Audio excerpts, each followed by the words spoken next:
dalam BuzzPOP hari ini kita bakal membedah episod ketiga dan keempat bagi siri K-drama Forecasting Love and Weather. Para panelis kita malam ini terdiri daripada saya, Nadzru Iskandar daripada BuzzPOP TV, kaki drama kita iaitu Jamal Raslan. What's up bro, how you doing man? I'm good. Alright. Lupa nak buat. Annyeonghaseyo. Seterusnya adalah Tarmizi, Hidden Gem Horroris Obscura. What's up bro, how you doing? I cannot get over that shit man. Alright, so kita akan mulakan perbincangan kita malam ini dengan reaksi satu ayat. Alright, so reaksi satu ayat aku ya terhadap episod minggu lepas is like, aku rasa dia punya depth tu dah mula timbul lah, you know, dengan plot points dia, and aku amat teruja dengan plot twist di penghujung episod keempat. Aku macam, wait a minute, simpai. So, apakah reaksi satu ayat anda terhadap episod ketiga dan keempat Forecasting Love and Weather hujung minggu lepas di Netflix? Kita mulakan dengan Jamal. Silakan Jamal. Aku sangat-sangat aku gelak banyak episod ni, and I feel that it's very very interesting.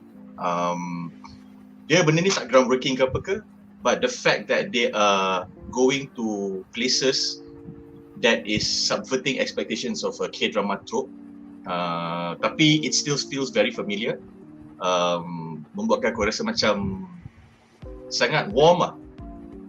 And for me, I'm treating this as a follow up to Hometown Cha-Cha-Cha. So kalau macam kau tengok Cha-Cha-Cha, and then kau rasa macam you want a bit more of that, but not exactly the same thing. Because kalau tidak, nanti kau akan dia jadi berat, dia jadi penat. This is great lah. So I'm very happy with this episode, this week's episodes and the series so far.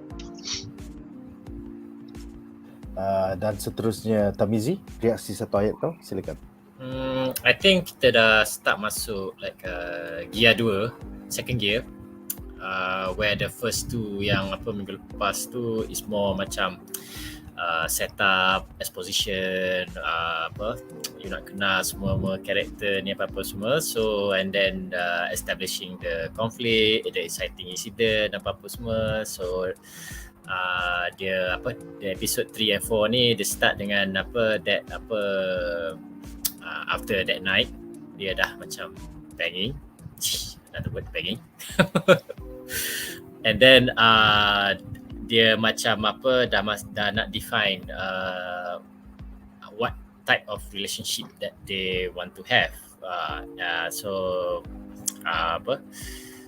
nanti kita masuklah nanti the best what I like with this episode and everything. So kita dah kenal all these characters, we know dia orang punya motivation, dia orang dreams, hopes and dreams, apa yang dia orang takut, apa yang dia orang insecure, apa semua. And macam I cakap the bedah yang the last bedah about the flashback, how hubungan Eugene dan Kajun, pasangan masing-masing, especially Eugene, kita dapat sedikit tease macam mana actually hubungan dia dengan Lee Si-woo, and macam dia belum tunjuk sepenuhnya, but macam dia tunjuk sikit tu, at least macam I think okay, they have a plan nak explore kan backstory dia orang apa semua, what make her cheat, apa yang dia tak suka dengan hubungan masa Lee Si-woo apa semua. Betul. So and then kita nampak that cracks Eugene dengan Kajun punya marriage dah start, dah rasa misal apa semua, dah macam the typical cerita Melayu yang macam bila kau kawan dengan salah orang yang salah, kau mula rasa dia ni asshole lah, dia ni douchebag lah. Betul. Yes, aku setuju dengan poin-poin kau. By the way, kita ada satu komen menarik daripada panelis biasa kita, panelis kita, iaitu Muhammad Shazli, yang mengatakan, oh dah start, okey lah K-drama ni, first time cuba tengok kan. Dia ni sampai bila-bila lah. Hari tu kita ajak dia tak nak. Apa pendapat kau Jamal? Silakan Jamal. Aku sebagai peminat K-drama yang lambat ni, there will always be a K-drama for everybody. So it's just a matter of you finding your time and then eventually meeting and finding that K-drama. So dia rasa macam tu, aku rasa macam okay lah, suka hati dia. But when he finds his K-drama, then don't say we didn't tell you. Situ lah. Simple je. Sejak hometown Caca-Caca aku dah ajak Kimat ni, Shaz ni, datanglah tengok K-drama. Lepas tu dia kata tak nak, dia sumpah dia tak nak. So aku kau main sekarang. Kalau kau berani kau main sekarang. Janganlah macam menjatuhkan K-drama. Alright guys, so dengan itu kita akan memulakan. Sekejap.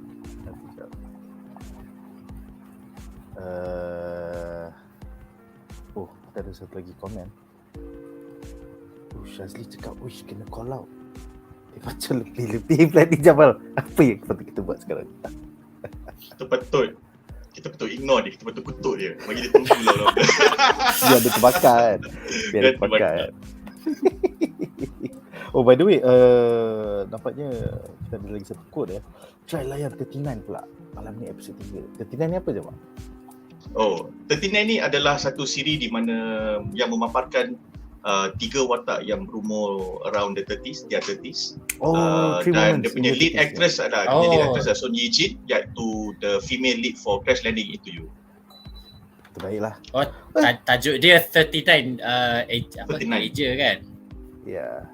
Tiba-tiba nampaknya here comes the new challenger. Ni apa cerita ni? Here comes the new challenger. Apa cerita ni? New challenger.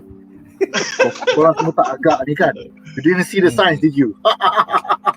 Orang ajak dia hometown Caca-Caca lagi. Macam Harun, you didn't see the signs. You kena faham, okay? Baru habis Demon Slayer. So we are moving in between, seasons and series. So, there was a transition time in denial. So, lu cakap kau tengah in between seasons lah ni. Kau tak ada visibility lah. Aduh. Banyak. Aku nak tengok Kudo punya reaction. Itu yang paling penting. Okay. Tak apa. Welcome to the group. Kita akan membincang tu Kudo dah macam oh my god, adakah ini tanda aku pun kena layan this drama? Apa pendapat kau? Patutkah Kudo melayan K-drama? Silakan. Okay, this ties into my reaksi satu ayat. It feels very mature and yet ada childish element dia dalam dia punya main lead. Sebab biasanya kita akan tengok senario di mana, kalau kita tengok a lot of dramas lah, even anime especially kan, sebab this is like my first actual K-drama.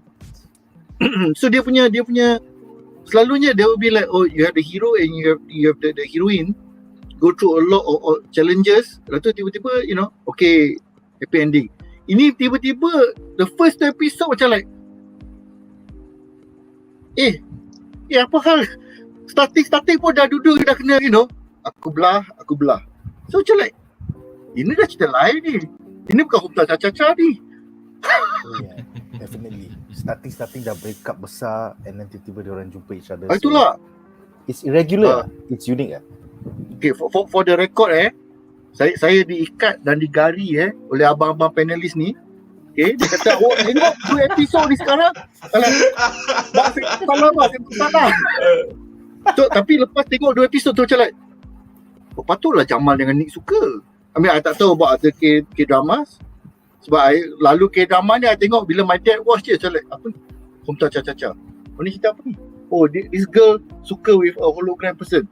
So, secara tak rasa I tahu banyak pasal K-drama, tapi I tak watch.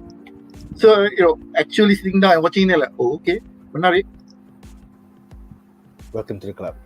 Welcome to the club. It's a good club. For this particular series, it's a good club. Lupa nak jawab soalan dia. Kudo should watch. Yes. Kudo should watch. Alright guys, so kita akan mulakan perbincangan kita malam ini dengan 3 plot menarik tentang episod hujung minggu lepas. Alright, jadi episod ketiga berjudul In Between Seasons, di mana kita melihat keraguan ya di antara new couple ni, this beach couple yang memecah belahkan hati female lead dan juga kita punya male lead. So kita ada satu quote menarik daripada male lead Lee Shi-woo yang mengatakan, "The time between seasons is ambiguous. You aren't sure whether you should wear thick or thin clothes. You hesitate between eating something hot or cold. So at times, I'm confused whether this inexplicable feeling is sadness about letting go of the passing season or excitement for the new season. What's clear is that summer is coming. Hashtag 500 days of summer, bro." It's like dapat sangat this like summer is coming. It's like bye-bye ya. Alright, so kita ada 3 soalan dalam segmen ini. Soalan pertama adalah untuk Jamal. Apakah pendapat anda tentang keraguan yang mula timbul di antara second male lead Yijun dengan second female lead Yijun di dalam episod ini? Tiba-tiba je kedua-duanya teringat kenangan manis masa zaman diorang couple dengan Hakim dan Siwoo respectively. I mean, memory angkat sampah lah, memory tulis artikel lah. Aku macam, what the fuck wait? What the fuck? Tapi betul lah macam Tamizi cakap, we are slowly seeing the after effect of them breaking up with the leads and then deciding to marry. So it's kind of cool. Silakan. Yeah. I think it's normal. And how do I say this without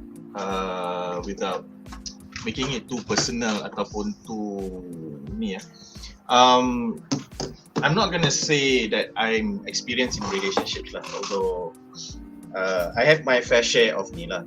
So there were many things that yang aku rasa bila aku tengok cerita ni yang reminded me of my own past relationships and of the many relationships that I had the chance to be close with. Means kawan-kawan aku punya relationships I had to be chance to be close with. So one particular theme that struck the moment the season 2 ended was these two supporting casts punya relationships began with a lie. And typically unless they were really honest characters who were caught in a situation and ended up with each other and had to lie because of that, only to protect something else, but they themselves are inherently not dishonest people, then generally speaking, relationships that begin like that, from my own observation, yang benda ni bukan science pun, so jangan ambil sebagai mutlak, relationships itu should be able to stand the test of time lah, depending on how much they love each other. But the moment with characters yang ada relationship that began on a lie, are not necessarily scrupulous characters themselves. Their relationship akan lalui benda-benda macam ni. Jadi, if you rise above those challenges, meaning you do certain things or you decide on certain things in spite of yourself, meaning bukan kata bukan kata you are selfish person, tapi macam, oh aku jenis orang macam ni, tapi couple aku macam ni, partner aku macam ni, so I need to overcome that if I still want to be with her or him, contohnya. Then the relationship ada possibility nak bertahan, because you are not necessarily just overcoming the challenges of the relationship, but you are overcoming the challenges of the relationship plus your own weaknesses and your own characteristics now. So you have exhibited the ability ataupun the desire to overcome your own weaknesses. So katakanlah the relationship punya history, which is the one that began with a lie, comes back to bite you in the ass. Engkau telah menunjukkan yang kau mampu atau kau ada kekuatan ataupun kau ada keupayaan nak overcome benda tu dan make this relationship and turn it into something positive. So and typically in a normal relationship that begin in a lie, and when I say a lie, I'm not saying it as a bad thing. I'm just saying it as kadang-kadang benda tu hidup. Thank you Aroy, Chun. Kadang-kadang benda tu kehidupan. Kau suka dia ni tapi kau takut dengan diri kau rasa kau tak boleh nak menjadi seorang pasangan yang sesuai, tapi kau pendam perasaan kau simpan hasrat kau. And then bila kau nampak orang tu available, Lepas tu and then macam ada this little life situation yang kau dapat, peluang nak bersama dengan orang tu, and then you got caught in it, and then that person gets caught in it, and then macam korang dua admit benda tu, and then that person doesn't know how to get out of it, and then you guys think of a very long-winded way to overcome it, and which then resulted in a lie, and then benda macam tu. Okay, so kalau macam tu, benda tu normal tau, benda tu kehidupan. So tak ada betul dan tak ada salah, melainkan kau dengan terang-terangnya macam aku dengan seseorang ni, tapi macam aku suka dia ni, macam fuck you, lepas tu kau pergi kat orang tu. Okay, then aku no comment lah. So kalau kau terjebak kan dalam relationship macam ni, whatever that they are whatever they are showing in this series between these two supporting couple is very close to that. It's basically that lah, that kehidupan punya, okay, we ended up with each other. Okay, so it just so happened that both of them are unscrupulous characters. Dia ni tak kisah pasal dia ni tak kisah pasal dia ni. Okay, jom couple, jom roman dan sebagainya. Itu je. Alright, so bila datang situasi di mana this history ditimbulkan balik, then trauma-trauma tu semua nak timbul lah. So it comes out in the exact same way. I personally have been in a situation where kau tengah nak buang sampah tu macam, man, that happens. I felt that.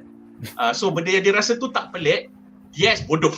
Especially knowing how she got out of her relationship and got into the one with the guy. Okay?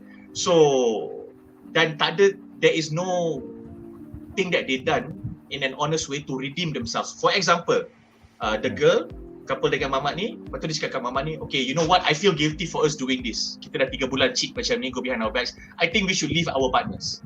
And then they argue over that. So we don't see that.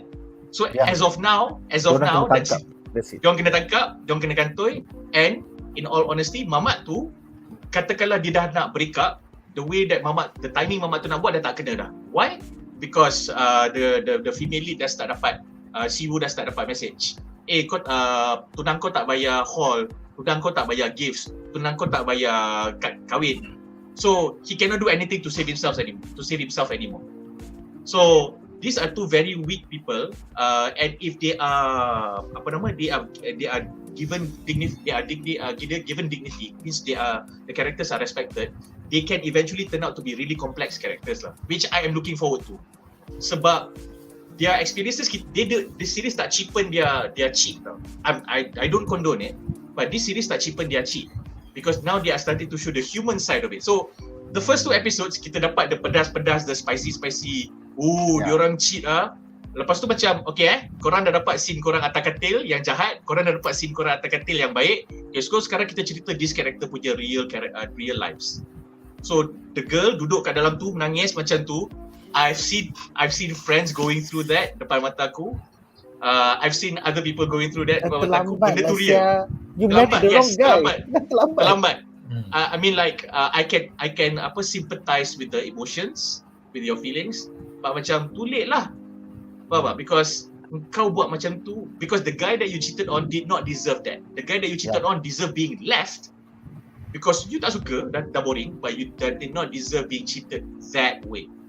And then so kalau kau rasa macam tu, agak-agak kau ex-boyfriend kau suka tak bila dia discover dah kira cukup baik dah, ex-boyfriend kau datang wedding kau, tangkap bukit tu, lepas tu jalan macam hero cool bukan gaduh ke, bukan gaduh ke apa ke, dah kira cukup gentle dah dia buat macam tu kan. Lepas tu kau macam nak pergi ke office dia,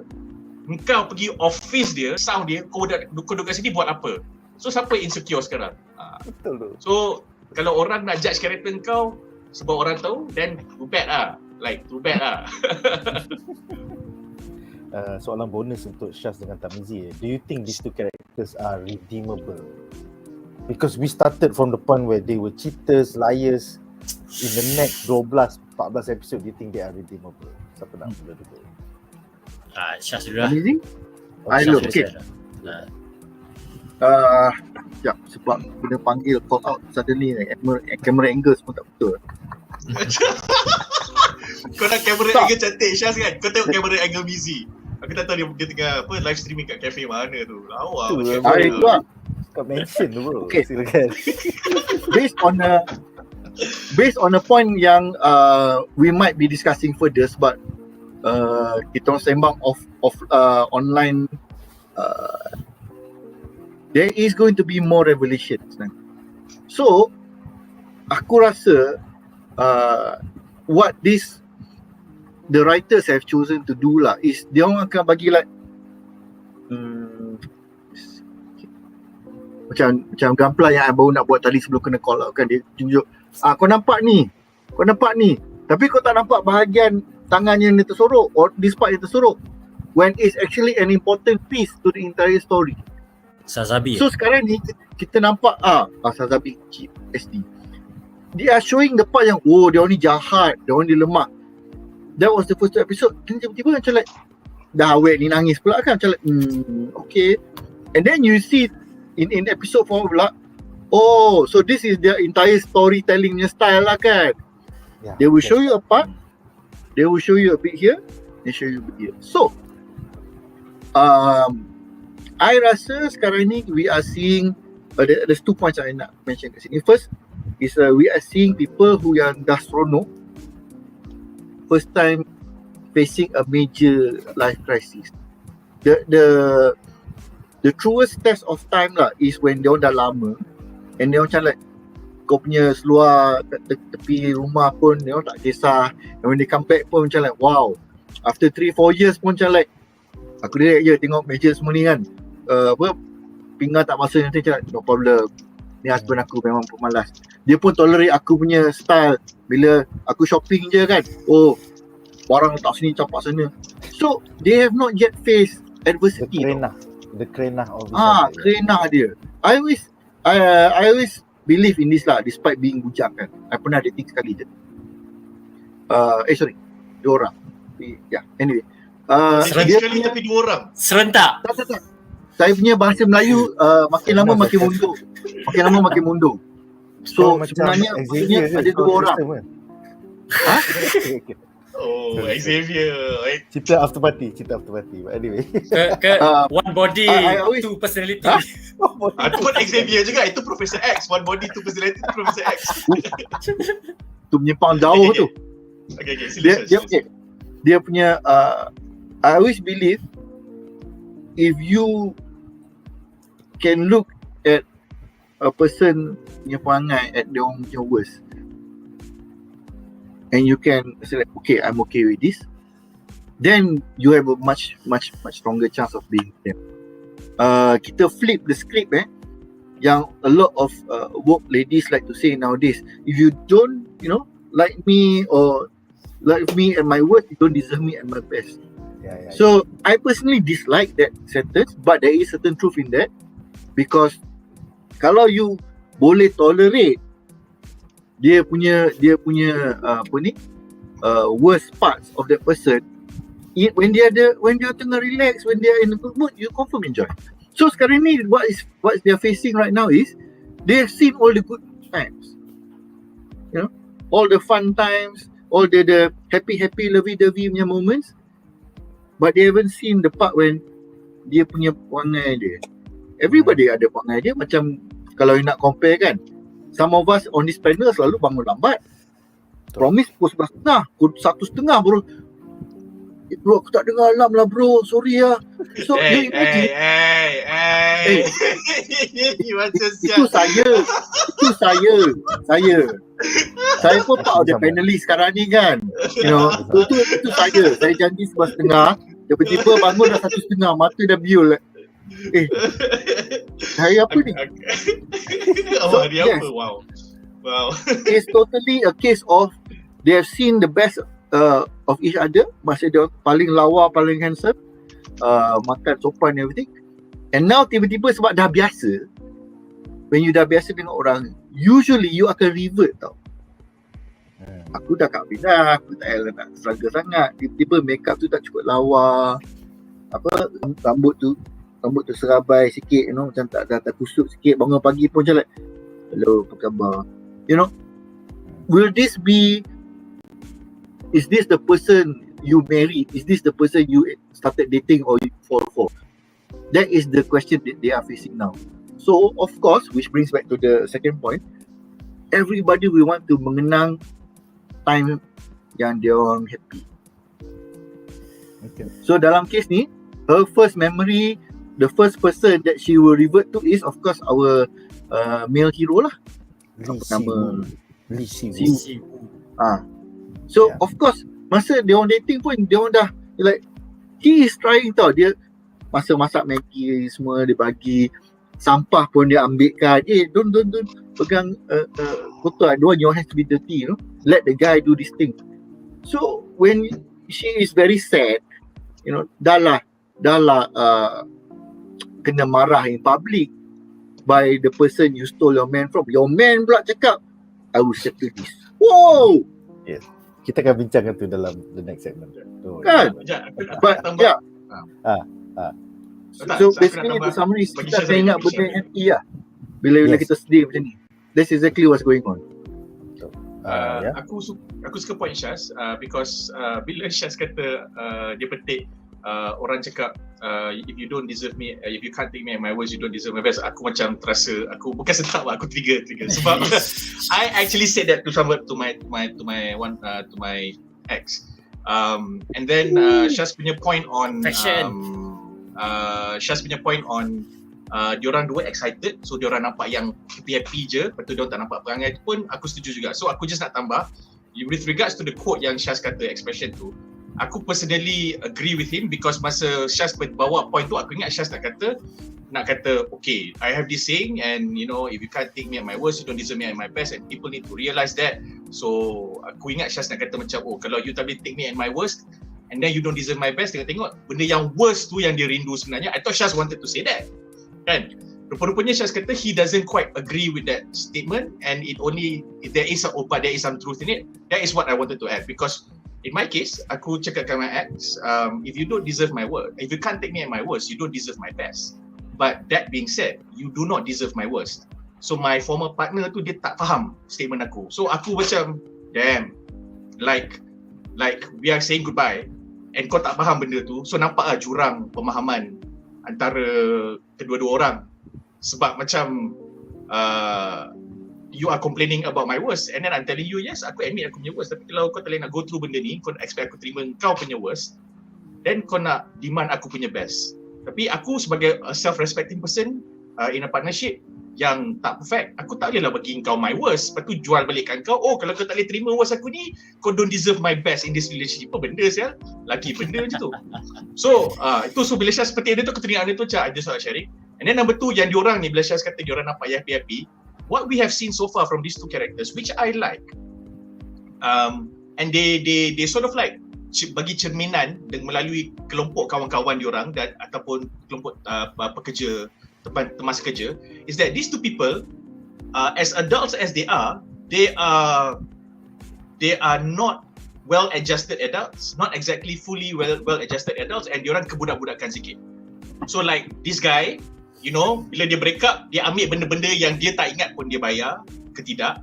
Lepas tu dia ingat sebab dia salah faham. Lepas tu dia tak cakap apa-apa, dia belah macam tu je. Dia tak explain diri dia. The girl sama juga. And then the girl, kalau kau tengok, the guy dekat di kalangan pekerja dia, diorang semua nampak macam ada distance. Atau nampak macam, okay, kau deputy director, kerja kau macam ni. The girl pula dengan kawan-kawan dia, kau macam tu, very, we've seen that in kelompok, in groups of female workers. But if you look at our two lead characters, their colleagues, no matter how aloof or pelik these two characters are, their relationship with their colleagues is displayed and shown a bit more, a whole lot more. And they have a lot more. They offer a lot more in those relationships. Kita punya female lead, karakter dia dengan relationship dia dengan director dia, relationship dia dengan former director dia, relationship dia dengan teammates dia, walaupun dia ni macam dia ni susah sikit, tapi nampak there is a lot of respect to her. And then yang kita punya female lead, walaupun dia orang macam, kau ni rimas kau ni jangan try hard sangat boleh tak, tapi there is a lot of respect because they know that he's coming from an honest and an earnest place. So these two characters kita nampak macam, kau ni macam biasa-biasa je, short-short je, tu ngada. Lepas tu nampak balik rumah, sampah tak kemas. Itu, Itu benda basic tu. Bro, kalau kau fikir kan, Gijun dah buat romantic breakfast untuk kau. Kau bangun lambat, lepas tu dia dah buat romantic breakfast untuk kau. No comments. The least you can do, Gijun, is clean after yourself, bitch. It's as simple as that, man. No comments. And this is the funny thing. I've had friends who just got married. This is in the last many years. Macam these kind of things do come out. Do kau macam, oh okay fine. Kau macam ni sebenarnya, lelaki ke perempuan, benda tu macam dah tak kisah. There is no gender anymore. It doesn't depend on gender anymore. Kadang-kadang lelaki tu macam tu, kadang-kadang perempuan tu macam tu, tapi dah kahwin. So benda ni agak common in a new marriage. So kau tak boleh nak macam jatuhkan benda ni kat awet ni ataupun lelaki ni, tapi the fact that it happens is the point here lah. Tengok kau dah buat macam ni. So this is why I like it. It's real without trying to show people that it's real. You know, it's right not to tell. Benda tu dah macam tu. Kau ni Kejap. Dalam panelis sekarang ni aku seorang je yang kahwin. Kau seorang je berkahwin. Yang lain semua solo. Aku boleh share kalau orang pengalaman orang kahwin, benda macam buang sampah tu kan, it's not macam dia macam ada certain benda dia slowly develop. Dia kes aku lah, macam mula-mula kahwin memang macam aku rasa aku tak perlu buat benda ni, tapi later come out, aku kena buat benda ni, aku kena macam macam benda yang simple, it's like macam cek barang dapur, cukup ke tak, apa-apa semua. It's a simple task, tapi macam it is like a role that is sepatutnya either salah seorang apa semua, tapi kalau seorang tu buat, macam you have to support lah. Macam dia kata okay, dia check barang but aku pergi beli. So relationship dynamics tu dia tak macam work on day one, it takes time, but good couples work it out lah. So okay, kalau pasal yang soalan ni asal whether these two couple are renewable, kalau benda ni siri yang multiple season, yes. But kalau one season tu rasanya susah nak tu.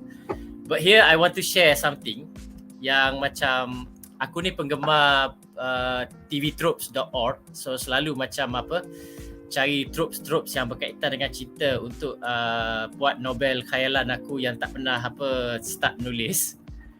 So satu benda yang dia cerita dalam tropes adalah triangular theory of love. Dia developed by psychologist Robert Sternberg. So dalam triangular theory of love, dalam kita nak describe apa-apa romance, which is macam dalam drama ni kita boleh lihat jelas apa yang macam distinct couple ni, dia cukup bab ni, dia kurang bab ni, couple ni dia kurang bab ni. So benda ni jelas. So I will explain that and it will macam set the tone on my opinion later on ni. So 3 benda yang cinta yang diperlukan. First is intimacy. Intimacy is about you dengan orang tu, you macam like best friend punya lah. You boleh cakap, you selesa dengan orang tu, you share benda apa semua, you rasa best berada dengan orang tu. The second would be passion. Passion would be berkaitan dengan the sexuality. Rasa orang tu cantik, I want to bang with her, she want to bang with me. So macam kena ada sedikit that element apa semua. And the lastly is commitment. Commitment dan ni kita tengok macam buang sampah apa-apa semua tu. So if you have these 3, dia akan dipanggil consummate love. Cinta paling sempurna lah apa-apa semua, which is macam the aim of orang kahwin. Dia ingat ada 3 benda ni. Tapi kadang-kadang macam you ada 2 saja, yang the one tu you tak develop lagi or tu apa semua. But one thing you kena ingat, 3 ni dia macam ada naik turunnya. Or ada yang develop afterwards, yang kita macam selalu orang tua kita or budaya macam like masyarakat Arab ke India ke yang arranged marriage apa-apa semua tu. So benda tu macam passion develop later, intimacy develop later apa-apa. So tidak semestinya bila you nak kahwin tu ada. And if you bila nak kahwin tu you tak cukup, you still can develop that. But for the case study untuk cerita ni, kita boleh tengok Kajun dengan Yijun punya marriage. So dia ada passion because kita tengok the final dia dalam episode 1 tu. But kita tak tengok sangat intimacy. Sebab macam I feel that intimacy dia on the surface level saja. Dia tidak deep. Seperti macam how Lee Si-woo feel about Yijun tu, tu is a much deeper intimacy. Tapi sayangnya bertepuk sebelah tangan. Or it becomes sebelah tangan at what point of time kita tak tahu. Sebab macam masa flashback tu macam still ada that intimacy, and tu yang dia tinggal tu. Aku rasa dia bukan bertepuk sebelah tangan, dia berbaring sebelah katil. And okay, yang confirm kita nampak sekarang Yejun dengan Kajun punya ni adalah komitmen. So macam apa, which is macam contoh yang paling simple tu lah, dia apa, suppose macam for the relationship to work, you kena both ada komitmen yang macam okay, relationship kita perlu tinggal kat satu tempat, kita perlu macam apa, orang apa, buang sampah, cuci pinggan, masak, cari beli barang, apa-apa semua. So you kena, benda tu kena settle, kena faham siapa yang buat. Tak kisah siapa buat, asalkan you both comfortable. Kalau lelaki kena buat, perempuan kena buat, as long as you comfortable. So benda gitu yang macam dua couple ni dia macam take for granted. So si Kaju ni ingat macam okay, I'm the man, you're the wife, you buatlah benda-benda tu. Dah lah I macam susah payah nak masak breakfast yang macam best untuk you. So and I expect macam balik rumah bersih. But then dia macam apa, tak get that tu apa-apa semua. So that's where macam apa this apa dia punya konflik tu with apa couple, the hero apa, the hero dan heroine punya couple pula. We see the intimacy dengan Hakim. Lisiwa Hakim, we see the intimacy, we see the passion. Tapi komitmen ni baru nak start. Pula tu bila kita apa, bila it's revealed that macam oh Lisiwu ada more than meets the eye, apa pula ni rahsia apa-apa semua yang akan tu. So it's about macam bila any couple achieve these three things, intimacy, passion and commitment ni, kira dah lengkap lah. So suppose cerita tu dah nak habis lah bila they achieve these three. So so far they start dengan intimacy, they start dengan passion. So now it's macam nak tengok develop, how they develop the commitment over the rest of the show lah. Yes. Nice man. Over the next 12 episodes akan. Aku jangan nak tambah sikit je. Silakan. The reason why I actually continue watching after the first episode tu, when I saw episode 3, it completely sealed the fact that cerita ni kan, dia ada lapis-lapis dia tau. Dia akan start sini, tu dia ada layer macam ni, layer macam bawang lah. The entire storytelling tu is so much symbolism, from dia punya introduction voice over, dia punya ending voice over, telling you what is coming. Yes. Dia punya scene of the whole day, start we go breakfast, lepas tu bergaduh, at the end, very end of the day, dia baling sampah. It's symbolic of the fact that their relationship is like heading towards the dumps. Penghala ke tong sampah. So you know, I like that. I like that. I do not know if the writers planned that. I did not feel that way, but I like the fact that you did, because I can see how you did, and I think it's cool lah kalau kau nampak benda tu. I feel the opening monologue always sets the tone for the whole episode. Okay. Signal, Aku tak nak visibility. Aku agree. In between. Aku agree, and I noted that in the first episode. And then bila kita dah nampak benda tu dalam 4 episode, aku dah tak nak fikir benda tu. Sebab apa? Kalau kau stuck on that, two things will happen. You will spend the next episode looking for what the showrunners they are trying to show you or trying to hide. And then, which is not that bad yet. The worst is, dia sengaja nak game watchers kan. Okay, dah 8 episode, kau dah tahu style kita orang boom, ambil kau. Next episode, call opening tak ada apa-apa video. Lepas tu kau macam, episode ni tentang apa? Kenapa tak ada monolog? Habis tu apa teladan daripada cerita ni? Okay. So aku macam, I'm not gonna get stuck to that.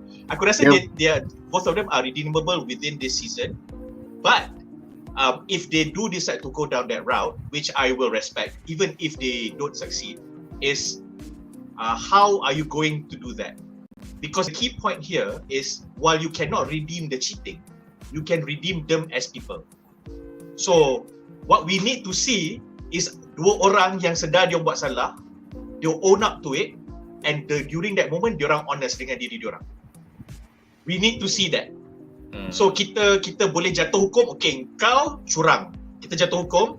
Dia orang boleh terima kita jatuh hukum tanpa dia orang menyorok di sebalik tu. Sebab sekarang ni dia orang macam semua orang, siapa nak sembang pasal kau curang kan kat office. Oh, kawan, baiklah, tak apalah, kau dah happy, dia dah happy, kita pun tak tahu what's the story behind ni, kita tidak nak sembang apa-apa. But this is what they are going through internally. Of course, aku tak nak kata, oh kau teringat dekat ex kau masa kau tengah buang sampah sebab kau curang. That's not the point here. Kalau kau tak curang, kau couple dengan orang lain, kau buang sampah, ex kau dulu buang sampah, kau akan teringat juga. It's just you remember the nice things in your previous experiences. But the point here is that at least if we see that you can own up to it, you are honest and you own up to your mistakes, and then macam you try to do something about it or try to redeem it indirectly by helping somebody else, we will respect you for that. So kita tak nampak lagi momen tu. Setakat ni kita nampak momen husband dia kena try nak gaduh dengan bini dia kat office, lepas tu bagi alasan, kau tahu tak aku pasal wallpaper sorang-sorang ... sebab itulah aku cheat. Mana kau faham tak? Apa kelak? Mudah kena.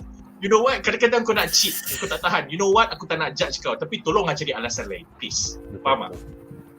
Kau tak tahan kena pasang wallpaper, apa kata kau tak pasang wallpaper tu, lepas tu bila partner kau datang, korang gaduh. That would be better. Kan? Dia pendam 10 tahun. Bodoh, aku pendam 10 tahun tu. Tak, kalau kau pendam 10 tahun, kau janganlah pendam wallpaper. Kau pendam lah, kau pinjam duit aku tak bayar 18 kali, total dia 15,000 ke. Kau tak cerita kat aku kenapa kau tak kau sorok boyfriend ke. Or whatever lah. Wallpaper, of all the things. Tapi I think over the past 4 episode kita nampak yang Gijun ni is an asshole. Pasal bayar TV, bayar rumah, bayar TV bagi double the price supaya girlfriend dia pay the whole thing. And then rumah bayar 5 juta je, yang lagi 10 juta. Dia bayar 7% je. Dia bayar 7% je. Lepas tu dia nak his asshole punya bash tu, I mean, so far 4 episod tak ada redeeming qualities langsung. Nak buat artikel sendiri pun kena bantuan apa tu. Oh, betul, itu aku setuju. Cuma I feel that he is a nice person at heart for 2 reasons. Number 1, kalau dia tak nice, she would not be with him for that long. Okay? Itu satu. Nombor 2, aku personally tak expect bapak dia balik rumah nampak rumah kotor, lepas tu benda yang dia marah adalah aku tolong kau masak breakfast kot, walaupun aku rushing. The least I expect you to do is buanglah sampah. Clean up. So itu aku nampak, because dalam dia punya flashback yang dalam episod 4 kita nampak dia dengan dia punya ex tu, tak nampak dia ni mamat yang bersepah, lepas tu yang macam kau ni memang bum. Tak nampak langsung tau. Betul. So for me, ni case engkau budak-budak mengada-ngada, tak pernah ada experience in a relationship, lepas tu kau punya insecurity, kau takut dengan partner kau yang bersama-sama dengan kau improve for 10 years, lepas tu bila kau dah jadi deputy director, kau tiba-tiba insecure sebab macam sebenarnya bini aku ni lagi pandai daripada yang aku sangka. Lepas tu kau cari benda-benda macam ni. Itu aku tak boleh nak jawab Bini dia dah dengan kau 10 tahun, dia dah pilih kau, dia dah settle dengan kau dah. Kalau kau nak insecure, you have to find other ways to deal with it. This is not the way. So comment. Dia lessonnya adalah macam bawalah bincang, janganlah pendam sangat apa-apa semua. Janganlah dia mamat corporate communication, seperti tu tak boleh buat bincang. Aduh. Tu aku kata lagi fail. Irony. Yang But in relationships, this is where it's challenging tau. This irony, you live and die with these ironies. Benda ni kita boleh cakap pasal orang, tapi bila datang kat diri kita ni, kita duduk seorang. I can share about relationship kan, macam the small thing macam kau rasa kau disuruh buat something tapi kau sebenarnya tak suka sangat buat benda tu, but you do it because macam sama ada you tak nak kena belete ke ataupun you actually you sayang lah benda tu apa-apa semua. But when you're talking about like 10 years, 20 years apa-apa semua, kalau you biar benda tu sikit lama-lama besar kan, and then satu hari you meletup or macam you find yourself in macam is this macam the relationship I sign up for. So sebenarnya you have to know to be mature enough, macam okay, I can do this, but you kena sedarlah I tak berapa suka, but I do it for you. So macam but it's macam very difficult and hard for me to do this because memang I takkan suka, but I buat kerana I sayang ke you. So I hope macam you understand. So the other partner pula kena okay, I suruh benda ni kerana terpaksa saja, but kita boleh buat benda yang you suka pada lain kali. So that benda tu kena sentiasa happen. Yes, give and take and Yeah. effective communication. Betul. Yes.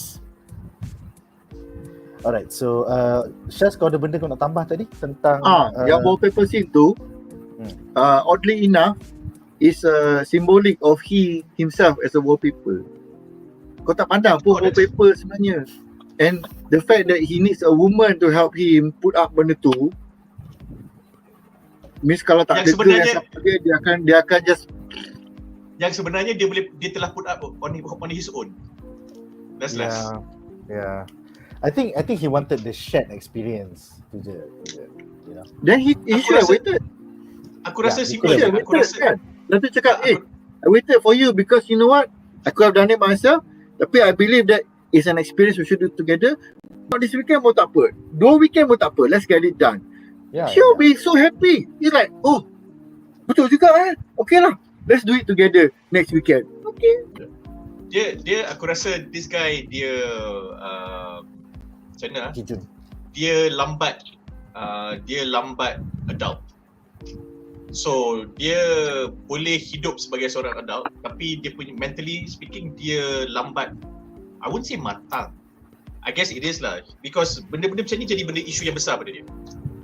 Dia macam ni lah, Kijun suka hold grudges bro. Kijun suka hold grudges. Tapi untuk para penonton yang masih muda umur does not guarantee kematangan Betul. I can tell you that first Yes. Abang duk beli gandam lagi tau gandam. Bak kata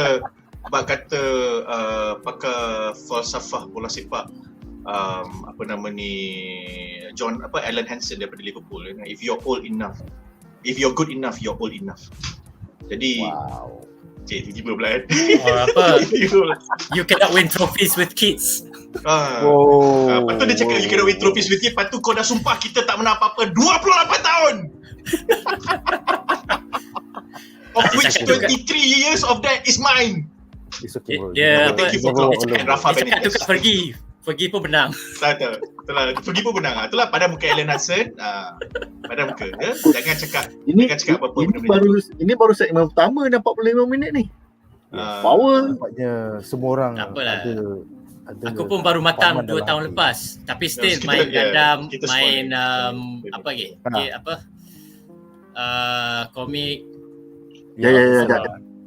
Biasalah. main. Magic bro. Kita tak main bro. Kita passionate. Dia pula tak ada. Okay. I'm done. Alright. Soalan untuk kedua untuk segmen ini adalah untuk Tabizi. Apakah pendapat anda tentang pendedahan bahawa senior forecaster Yom Dong Han Lelaki bermuka masam tu. selama 14 tahun kerana sibuk bekerja. Aku bilang tahu. Okay. 14 tahun. What the Yes. fuck? Kesinambungan. Patutlah anak dan isteri dia treat dia macam stranger tu. Aku tak boleh brain. 14 tahun kau tak balik rumah. What the fuck? Silakan. So the last bedah aku highlightkan benda ni because benefit of the doubt aku tak tahu geografi apa Korea, Seoul and where To be fair, exactly we still he's don't. been To be fair, stationed. we still don't. Okay. We still don't. Tapi aku punya skala aku macam okay, aku makin turun. Tapi I still have a bit on it because of writing because you know benda ni dia tengah reveal kan. So macam okay, aku tunggu. Tapi dah turun lah. Aku punya acceptance tu dah turun lah. Betul. I mean 14 tahun is bullshit man. 14 tahun tak balik rumah. I have experience working abroad.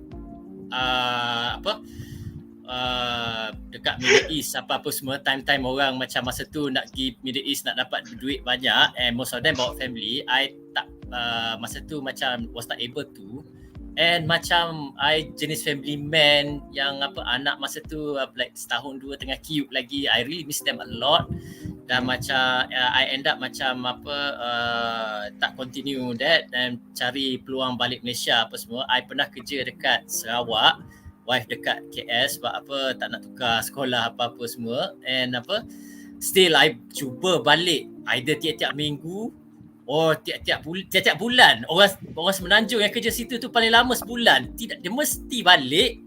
And then I pernah kerja Singapura and tiap-tiap minggu I nak balik apa-apa semua. That is in the circle yang geografi yang tak besar sangat. Cok, kalau Singapura tu aku faham lah kenapa kau nak balik tiap minggu sebab seminggu kau tak makan kan. Tak sedap. Faham, okey.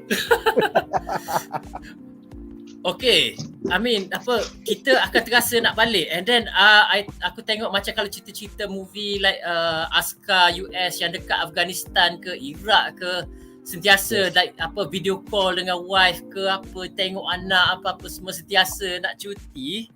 Jadi lelaki bermuka masam ni sekadar macam nak memenuhi cita-cita, sanggup macam tinggal anak bini 14 tahun. Gila tak tu. balik, either tak balik langsung atau sangat rare nak balik, Christmas pun tak balik. Yeah. And then bila sekarang, and then macam bila time dia tukar kat Seoul ni, tak bother untuk cakap dengan bini, kata okay saya dah dapat posting dekat ni. Nak balik buat surprise and expect anak bini welcome him with open arms. Yeah man. Gila tak boleh sabar tu. Gitu macam this one on you man. Aku susah nak dapat simpati. Cause macam aku tak rasa macam and then what have you got to show apa? 14 tahun kau tinggal anak bini, kau still just jadi senior forecaster. Tapi macam semua orang respect tau. Semua orang macam awak datang balik, awak jadi director ke? Ataupun jom minum kopi, betul semua macam jom minum kopi. So macam Yelah, so di sini lah. Dia senior, yes, but macam is it worth it? Macam your daughter I doesn't don't know think you. so. Cara anak perempuan dia macam tak selesa dengan dia pun aku macam cringe tu. Dia jadi stranger gila macam and then dia buat tak tahu. And bila time gelas pecah, dia kena dressing down dengan wife dia tu, macam man, at least macam you should have the foresight, macam kalau you nak keluarkan argument ni, kata aku bagi duit ke anak bini apa semua, I wife should dia get cakap, thanks. sampai orang ingat I single mother. Tu macam tiger uppercut. Dia terus tak boleh jawab. Dia kata lepas dia habis membebel kan, dia kata okay dah habis. Okay, masa anak lahir you kat mana? Masa dia grad dekat mana? Lepas tu cerita semua tu. Masa sakit saya kena dukung anak sendiri pergi hospital, you kat mana? Aku macam sebagai husband, macam dalam marriage adalah macam argument, macam aku salah pilih argument, dia tak prepare, dia kena dressing down apa semua. So I know that feeling, but kena dressing down like that tanpa the foresight of fikir macam aku ada salah juga ni, baik macam aku macam tak bring up this subject. So cannot I cannot sympathize with you lah. And when I cannot sympathize with your character ni, I rasa macam karakter your punya konflik ni macam serabut dia. You tak kaitan dengan this love triangle apa semua ni. Dia plot C lah. Dia plot C. It's like macam kalau this drama is a bonsai, I nak ambil clip kan dia punya. I hope that how they will make this plot C relevant, because I agree with you both, is that he will take this exchange lah, atau this particular realization ke revelation about his family punya ni, and then what he does is he doubles down on himself. So aku suspect dia ni adalah karakter yang macam dia ada problems being close to people, so he does the only other thing that he knows to do, which is to bury himself in work, to run away.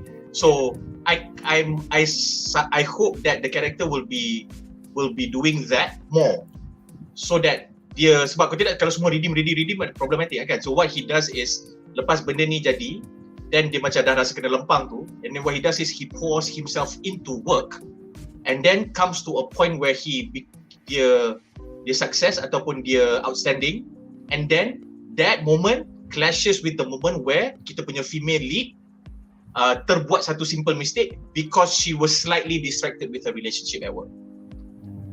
So diorang faham tak? So both of them macam reflect balik, adakah my decision to be in a relationship at work again is a good thing. The other one is that should I really consider what my wife said to be true because I am finding value for myself in my work. Padahal masing-masing tak sedar benda tu sebenarnya tak ada besar sangat macam tu, tapi kau yang choose to lari atau choose to see these fake signs as an excuse to do something else just because you takut nak menghadap benda atau nak own up your relationship. If that does happen, then plot C should be there lah, because dia dah establish yang karakter lelaki ni senior kan, Masam ni senior. Tapi kalau dia tak buat macam tu, then I guess it will be one of our dissatisfactions lah. Alamak, kau ni punya plotline best tapi macam dia tak jive atau dia tak converge. Dia tak ada kaitan sangat dengan orang lain. So we need you in your 14-year punya dysfunctional husband experience to use that to fuel your character in such a way where it will then interact and affect these two other male people, male lead ataupun one of the supporting characters. So something like that lah. Kita kena ada benda tu. Kalau tak ada benda tu, then kau nak tunjuk boleh, tapi you can have done it in a better way. Dan kalau kau tak tunjuk, tak affect langsung story ni. Dia macam dalam show dia yang sendiri. Yes. Aku punya komen, Go Nick. Tak, pasal banyak kali, dah 2 kali member kerja ajak, jom pergi minum bir, makan ayam, jom kita lepak, kita nak kenal each other. Sorry, saya kena balik. Lepas tu balik drama dia, plot C. Aku macam betul. So macam itulah, in terms of writing, okay, it seems like they are setting that up, tapi macam kita pay off dia belum sampai lagi dan tak nampak lagi what it could be. So macam that's one thing lah. Yang aku tak suka scene dia gaduh dengan wife dia tu. The only thing yang aku serius tak suka, yang aku tak tahu lah orang boleh rationalize kata this is how dysfunctional he is at home ke apa benda ke, is wife dia tengah nak ambil pinggan daripada rak atas. Anybody knows. Anybody knows. Kalau kau nak tolong, kau jangan tolong over her like that. Kau macam tolak dia ke tepi, kau yang ambil. So disebabkan dia nak shoot scene tu, dia jadi macam tu lah. Tapi still kau boleh buat it in a different way. And then benda tu jatuh. Mungkin sebab she's been away for so long, dia awkward kalau duduk dengan dengan orang. Sebab tu aku cakap, orang akan rationalize benda tu macam tu. Dia punya awkward, dia tak reti nak tolong macam mana, dia tolong belakang dia macam tu, and then benda tu jatuh. Tapi kalau aku tengok benda tu macam it could have been directed better. That's my comment. It could have been directed better. Because pada aku, kalau aku dah lama tak datang rumah dan aku nak tolong, aku akan pergi, lepas tu wife aku tolak aku dan wife aku angkat. Contoh sebab kau dah lama tak tolong, ataupun bila kau nak pergi ambil tu, you just don't do it that way. It looks ni, I get the awkwardness, but it's not the kind of awkward that makes sense to me, if you get what I mean. Tapi ni tengah main basketball, aku steamboat depan kau. No. Betul. So aku macam tak faham benda tu. Tapi that is ni picking, itu je lah. No. Aku Sinto aku suka. I really like that because I really like that, dan aku harap sebab kita dah bagi karakter plot C ni a really nice moment yang everybody has strong reactions to. Macam kalau ini je moment kau dalam cerita ni dan siri ni, memang aku akan mengamuk. Oi, kau bazir masa sial. But I don't think so lah. I think there will be more coming out lah. Because he has been established bincangkan lagi tentang Dong Han dalam the next segment. Tapi soalan terakhir untuk segmen ni adalah untuk Shaz. Apakah pendapat anda tentang the contrived plot devices that constantly forces kita punya female lead Hakyung dan kita punya male lead Siwoo to bertembung after office hours? Kejap nak ajar dia macam nak guna carousel, kejap nak ajar late night work. Alah, you call I banyak kali, I datang lah, patut I bawa pizza. Aku macam maybe the second one but not the first one lah. Yang first one tu beli aircon, betul ni rumah kau. Kau jual aircon. Betul aku ajak kau carousel. Aku macam mana pak. Silakan Shaz. Ni aku ambil soalan siapa ni? Ni soalan Jamal ke soalan Mizi ni? Ni soalan kau. Ni soalan kau. Dalam skrip memang soalan kau. Dalam skrip memang soalan kau. Oh ya ke? Laju kau buat skrip. Oh ya. Yeah. Aku tulis tadi bila kau masuk. Sebelum ni dia untuk semua panelis, tapi sekarang aku tukar untuk Shaz. Silakan. Oh. Dah 2 kali dia hantar point kat Nick, babi. Aku yang trusted. I feel dia punya the plot tu is needed sebab it's a K-drama. Logik tak? Does it make sense tak? I can see where you're coming from. Aku personally tak agree. Dalam anime, harem punya hero selalu akan terbabas, tiba-tiba ada seorang perempuan tu kat toilet, seorang tu pula dia terjatuh, habis skirt terjatuh, macam like benda macam ni kan. It doesn't happen. Syaz, But aku because ada it almost never happen. satu benda yang pasal anime harem ni. Kenapa selalu ada kalau anime harem kan, the main character budak lelaki tu kan, kalau dia duduk seorang rumah kan, ada je anak jiran yang akan bawa makanan untuk dia tiap-tiap hari. Trop. Dekat trope. Spider-Man pun ada perempuan, Yeah. anak perempuan Russia tu. Milk and You want to cookies. have some cookies? Yeah. Kan? What you should say Mizi adalah kenapa kalau budak lelaki tu comel, handsome, baik, akan ada orang hantar makanan, tetapi budak lelaki yang tak comel, tak handsome dan tak baik, tak ada orang hantar makanan. Itu yang seperti kita cakap. Betul. So, I mean, itu jawapan mudah lah. Like, benda ni perlu sebab it's part of the formula, it's part to build dia punya awkwardness. But I think dia punya di sebalik semua tu kan, dia macam nak tunjukkan sebab the story banyak pasal science tau, petanda. Then like, don't you realise that this is fated? Asyik berjumpa kat tempat pelik lah, kat macam tu lah, tiba-tiba macam ni lah. Lepas tu macam like, apa benda tu? Oh, ini macam ni. These are all things yang the world, karma, fate, takdir, whatever you want to call it, is telling you, korang should get together lah. Of course kita of K-drama. kan, I mean kita tahu lah as a viewer, that is meta knowledge lah kan. But if you were those two, you're like, aku selalu jumpa dia kat tempat pelik-pelik ni kan. Lepas tu selalu macam like, benda yang like, tak terduga. Imagine kalau macam kita kenal some girl somewhere on a cruise ship ke apa ke, okay, oh you from Malaysia, oh okay, blah blah blah. Lepas sebulan habis tu tiba-tiba you discover she's working in the same company and dia baru pindah masuk. From dia dulu kat Perak tiba-tiba datang ke Selangor, KL. Macam like, kau, the fact that you can remember orang tu, and the fact that dia pembujang, it's like maybe there's a sign. Kena pula lepas tu you nak beli barang lah apalah, dia juga. And then bila you tengah bawa kereta kan, your kereta rosak, tiba-tiba dia lalu, you need help tak? These are all signs bro. Semua petanda telling you like maybe there's something you should explore. So is it contrived? Memang contrived lah, memang mengarut lah. But benda tu sebab in real life almost never happen. Mana ada orang dia can tell you cerita dia, cerita saya macam drama, K-drama. Tak ada. Gaduh banyak macam drama ada lah. Tapi romantik K-drama tak ada. Seorang penulis dan juga K-drama. So apa pendapat kau tentang komen Shaz? I mean like he is entitled to his truths. Personally, I agree that with you that from a writing perspective is contrived because yelah nak menunjukkan scene tu jadi. So tapi aku jawapan dua je. Number one, kalau kita nak komen benda tu, tetapi at the end of the episode telah the reveal happen. So for me, this doesn't apply anymore because it is our perception. This question is a question of our perception at the first half of the show. Because at the second half of the show, at the end of it, bila kita dah review, dia dah review macam lah korang dua sebenarnya sorok.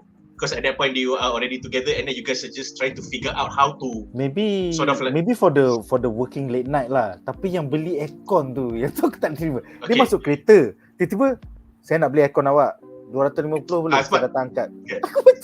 Okay, so this leads to my second point. My second point is yang terjumpa ataupun ada exchanges yang pelik-pelik yang macam sebelum ni kalau aku ada lalui benda ni, aku tak perlu cari kau, atau aku tak perlu jumpa kau, aku jumpa orang lain, and for you same thing happens.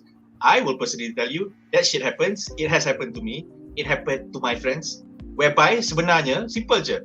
When you, macam saya cakap, when you just get to know somebody and something is meant to happen, kau suka kat dia tapi kau tak tahu ke, dia suka kat kau tapi dia tak tahu ke, atau whatever gods out there all combined, things start coming together.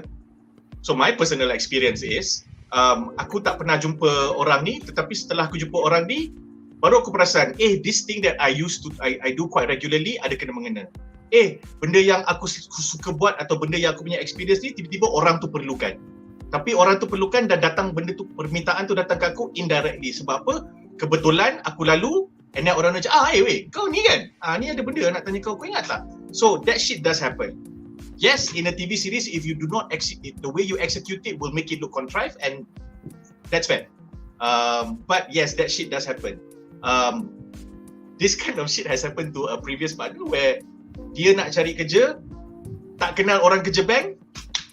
Hey, guess who's your new friend that you met 2.5 weeks ago? Wow. So that shit does happen. Okay, it's how you execute and make it seem whether it's realistic or not. So if I were to be the one writing this series, I would do it very simply. In the first 2 episodes, masa dia tengah flashback, dia masak ramen, lepas tu dia tengah kemas barang, kononnya nak pergi road trip dengan Siwu tengah kemas barang pergi road trip dengan Yijun, ya. nak pergi dengan Yijun. Masa tu phone dia ada buzz. Lepas tu macam Yijun punya ayat, apa tu? Benda apa lagi tu? Oh tak ada. Kan I suka beli barang, kan kita nak pergi pindah ni. So I tengah carilah benda dekat this particular website nak beli. Yeah. Sebab kita nak pergi tempat ni kita atau ada kita plan. foreshadowing lah. Kita ada foreshadowing. Itu je. I would just put it there. Yeah. And then Yijun's response would be like macam I don't get it. You know everything, or you're good at this website, or you good at this, macam you are a nerd. Contohlah, you are a nerd. Betul macam a nerd that is head over heels over you. Lepas tu macam Yijun macam Dimasnya lelaki ni macam kau ni sweetness overload. So you have that moment, that's cool. Because it is the most intimate moment you've seen about them. Tetapi dia ada terus bagi character crumbs. Yang Lee Jun tak suka karakter lelaki macam ni, so dia rasakan Hakyu ni adalah you are a man, kan. And then lepas tu Siwu pula adalah nampak kau tahu semua benda. Because you're just a guy that lives in the moment, and you're a free spirit, and then you live fully. So dia terus establish semua benda tu. Jadi bila scene ni jadi, betul macam lah kau ke yang jual fridge ni? And then his answer would be, of all the people that I would think to use this website to sell shit, I didn't expect to see you selling this website to sell shit. No wonder your sale was stupid. Kalau aku tak beli account kau ni, aku tak rasa orang lain akan beli account kau ni. And then Haki will be like, what the fuck are you talking about? I know how to use a website. Boom. Then it happens. Barulah serendipity. Yeah, tapi it's easy to say this in hindsight lah. Kita dah tengok, kita nitpick kan. It's easy to say that lah. So masa kau dekat dalam bilik tu, kadang-kadang kau tak nampak benda ni. In the writing room kadang-kadang kau tak nampak. In the writing room kadang-kadang tak nampak. And then there's a lot of people talking. You know, you have writer ABC, you have the lead writer, and then kau mungkin kan ada konti punya person datang. Lepas tu kalau director tu ada kat dalam tu, that's another one. You know, so there's a lot of voices. It's about you. It's not about listening to the voice, to which voice. It's about listening to every voice and making sure that you as a writer don't feel tenggelam atau kena telan, or at the same time macam tak tengok kita kena tolak muka dan suara orang tu dan kita nak dengar apa yang dia cakap tu. Ada kena-mengena tak dengan cerita? Then you take it in. So it's not easy. Collaborative writing is not easy. Okay. Shaz, ada apa-apa nak tambah? On this point tak ada sangat. Alright. Okay guys, so dengan itu berakhirlah segmen pertama kita. Dan sekarang kita akan ke plot menarik kita yang kedua. Nick, nak cakap something boleh tak? Apa dia? Aku rasa kelakar gila sebab kita tengah sembang K-drama, apa tu lagu macam lagu jazz kan. Betul macam macam apa? Nanti aku cari lagu daripada startup. Startup. You brought it up, bro. Yeah, tapi kalau startup aku suka dia punya theme song. Theme song dia best. Aku selalu dengar. Oh yeah. Yang rancak tu, sangat best. Alright, so kita punya segmen kedua adalah tentang visibility, nama episod keempat, di mana kita bakal membincangkan konflik kerja ya. So kita ada satu quote menarik daripada main lead Lee Shi-woo yang mengatakan, visibility is the maximum distance that can be seen with the naked eye. But depending on the environment, this distance can easily be blocked from view. It can be narrowed. It can be distorted. As for now, this is the visibility that only we have. Aku macam cibai lah weh. Kau punya closing monologue kau epic tu. It's like, kenapa kau tak panggil Jamal baca? Suara dia lagi sedap tu. I know. Cibai. Basically, aku tulis last minute. Aku tulis last minute. So dalam skrip yang ada dekat Jamal, that quote is not there. So dia ada sebahagian je. Ada sebahagian. Itu yang keluar soalan ketiga tadi tu. Ya, betul. Alright, jadi untuk segmen ni kita ada 3 soalan. Soalan pertama untuk Jamal. Apakah pendapat anda tentang Hakyung sebagai senior di tempat kerja terpaksa nampak profesional di depan Siwoo untuk menjaga air muka dan social convention sampai aku rasa dia dah macam level membuli pula Siwoo di tempat kerja with pointless task, semata-mata nak cover depan semua orang. I felt this was the awkward part in the cantik, dia macam marah-marah sayang, tapi macam until the twist at the end, aku macam what the fuck is going on? She's putting up the wall too high. Silakan. Aku tak rasa pelik. I would have executed it. I would have written it slightly differently. Same scenes, it's just that the details will be different lah. Tapi aku rasa okay. I feel that these kind of things have happened. I have seen office relationships where benda macam ni jadi, of course with different results lah, whereby the female partner who was the boss macam relax je, macam okay, habis kerja pukul 12 malam sharp, okay kita couple lah. Before that and then lunch pukul 8 sampai pukul 9 kita couple lah. 9 sampai 12, 9 sampai 12 ke 9 sampai 1, and then 4 sampai 8 tu memang I am your manager and you are my staff, okay tak ada hal. So that dah happen. Kebetulan pula that guy friend of mine ada a lot of similarities to Siwoo. So I don't feel that benda ni in the sense that he's cool with those kind of stuff. And he's cool with partner aku manager kot and she's good. So macam I'm cool man. Dia dah pilih aku tak perlu nak ada insecurity, dia dah pilih aku. So I'm settled. So jarang diportraykan macam that stereotype di mana kalau lelaki and the perempuan tu is higher punya position apa-apa semua. Ada contoh in real life, it does work, but for the sake of drama, kebiasaannya benda tu akan digunakan sebagai the source of conflict lah. Lelaki rasa insecure apa-apa semua. But macam I dulu kerja on syarikat the conglomerate yang besar apa-apa semua, and then there's macam example where macam lelaki married, macam kita ada 2 level of executive and non-executive. So non-executive yang the lower sikit, dia kahwin dengan executive, and then macam executive dia boleh pergi lagi tinggi, manager apa-apa semua. So it does work. In real life it does work, but we macam drama selalu macam nak gunakannya sebagai sort of conflict. So it's refreshing kalau macam ada orang pandai gunakan a relationship that works in the dynamic that works, even though macam sesuatu yang stereotypically kita tengok mesti ada masalah kemudian hari itu. Sebagai sumber konflik. I think that'd be cool. This thing works because for me both of them are nerds. So I love the fact that I only discovered that Hakyung is a nerd bila she decided that she needed to do something on her own. So sebab she got distracted dari battle because she got distracted with a lot of things in her life kan.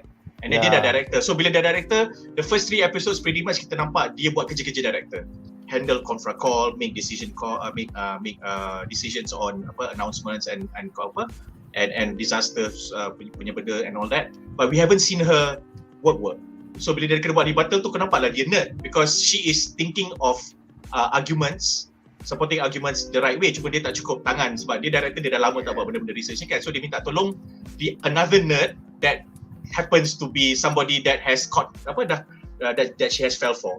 So I like that fact. So aku tak rasa benda tu pelik lah sebab nampak dua-dua nerd bila dia buat kerja. And then comel je dia pakai spek mata kan. Spek mata tu yes. That is the reason why semua orang suka PMY. Sebab semua orang suka Pak Min Yong because macam okay, people like to put her as that macam hot woman ke attractive woman ke whatever. I love her when she wears glasses. Dia pakai glasses kecil. Jangan lupa dia trademark dia ikat rambut macam ni Ya, ikat rambut dia buat. Aku dah lah suka orang pakai buat chopstick ban. So anyway, going back to the point, aku tak rasa pelik. The level membuli tu, it does happen. And in fact for me that is where the macam Syah cakap earlier, this humor dia macam adult humor sikit. Adult humor. Boleh adult humor. Dia sedikit dewasa lah, because dia tak buat slapstick jokes. Tetapi kita tahu in real life takkan ada bos kata macam, oh bos ni couple, bos perempuan couple dengan lelaki yang assistant manager dia, betul nah dia campak 4 file kat atas meja. That doesn't really happen. Campak file 4 tu jadi mungkin bukan 4 file, tapi macam kita tahu benda tu lucu sebab macam aku tahulah benda tu ada tapi tak adalah sampai macam tu. So in that sense that it becomes humorous to us lah, yang familiar with the workplace environment yang macam tu. And because of that dia jadi humorous, because we know macam ini asal nampak dia lain macam je. So in that sense I excuse it, because those are the moments that you give for shows like this to add that little bit of fun ke, that little bit of humor ke, that little bit of comedy and stuff like that lah. But I like the fact that lepas kita dapat momen-momen tu, dia belanja kita dengan momen, okay sekarang dia nak buat kerja seorang-seorang, lepas dia lari keluar daripada rumah mak dia sebab mak dia nak register dia masuk agency. And that happens. I've seen that happen to a friend, to a family member, macam stress, I got nothing else to do, aku bagi je, aku bagi. I've seen that happen. So I really, bila benda tu jadi macam cool. How the guy comes datang rumah tu, for me is simple je, kita dah sembang tadi. Bila benda tu dah the serendipity has been switched on, dia ada je alasan kau nak jumpa, ada je alasan kau nak datang. That shit happens yo, I've lived through that. So yeah. Cuma I feel aku cuma boleh tambah sikit lah. Zaman sekarang orang dah kurang dah campak file atas meja. Betul. Orang email je file. Email. Kau dah baca belum email tu? Yes. I agree. That being said, aku setuju dengan Mizi, but that being said, in certain office places atau certain working certain working environments, macam contoh in this place, dia mungkin simpan banyak data yang tak digitize. And they work by a lot of paper, because benda ni kerajaan ni, we say whatever we want about e-government and bullshits, but yes, that shit does happen. There are some government agencies atau departments yang still guna paper banyak. So whether I assume is one of it, because kau nak kena print out benda tu dan sebab sekarang macam most of office, corporate or government semua ni, dia kena buat carbon footprint punya inisiatif tu. So one of it is macam mengurangkan paper. Nice. For me it was not the 4 files, for me it was the macam dia tiba-tiba datang, bagi kerja. Something is up. I feel like the only hint we got about the plot twist is bila dia duduk seorang, lepas tu awet tu, hakim datang, you need any help? Dia kata tak perlu. Lepas tu dia tunggu, turn around. Lepas tu bila dia give up, awet tu turn around. Aku macam, okay. Mental kali apa ni? Aku punya reaksi kepada benda tu adalah I was Siwu before. So that shit is real. Sebab you as a viewer, you want hakim tu pandang. Tapi kau tak boleh hakim pandang masa kau nak dia pandang kau. Dia akan pandang kau bila kau tak tengok dia pandang kau faham tak? So yes, I was Siwu before guys. So bila aku dapat situ aku rasa macam, yeah man, you the man, you the woman, you the couple. Yeah, so that's cool. I really like that bit. Sebab kau dapat dia punya poyonya, tak, I don't need any help. Pandang aku.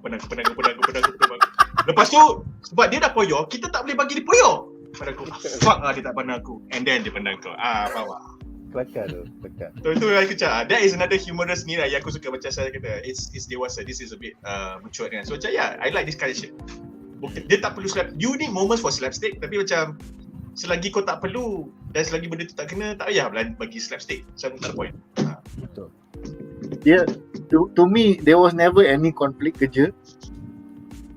Dia macam ni tau. Dia kalau dia ada perbezaan bila kau cubit marah dengan cubit sayang tau. All this kan bila I'm looking really like, oh okay, banyak kerja yang meaningless. Okay, sure. Lepas tu halfway through the scene kan, Yeah. Like pira. Like Lalu tu diri sebelah-sebelah tiba-tiba macam like dah sandar-sandar like Itu tak tunjuk apa. Pirah. Kena biar dia ke point kita kan. Tak, yang Malaysia dia cerita ni, masa start dia bagi VO, visibility. Alamak. Macam dia tak tunjuk. Semua jiwang lah kat sini. Tak payahlah nak visibility lah pointer-pointer jiwang je seko-seko ni. Dalam hati ada taman, ada timpak. Tapi Dia kelakar ya. I actually bought it. I bought it. I ingat macam apa, okay, dia nervous takut macam Lee Siwoo do something. Okay, dia masa scene dekat belakang lorong tu, ingat macam dia dah cakap macam kita tak boleh bersama ni apa semua, tapi masa tu it was done so subtle yang dia potong ada part-part yang penting tu. Kita ingat macam okay, dia dah macam setuju takkan couple apa semua, and then the next day masuk kerja tu dia just risau takut macam dia tak ikut the agreement. Dia tiba-tiba cakap memang saya apa semua. Dia ingat sebab kantoi. Tapi bila last kali tu dia tunjuk the full season, the full sequence tu, dia orang dah macam dia orang setuju nak couple apa semua, dah kissing apa semua. So dia bila call back balik macam sebenarnya dia nak tolong cover. So macam okay, it was nice lah to me, macam the call back dah dia ulang balik where macam point visibility dia kata macam sometimes it can be narrow apa semua tu. Actually I think macam dia tujukan kepada orang lain. Dia nak macam visibility tu antara dia. Dia tunjukkan dekat kita. Dia sebenarnya visibility tu nak hanya dia dengan Kayun saja. It's only for us.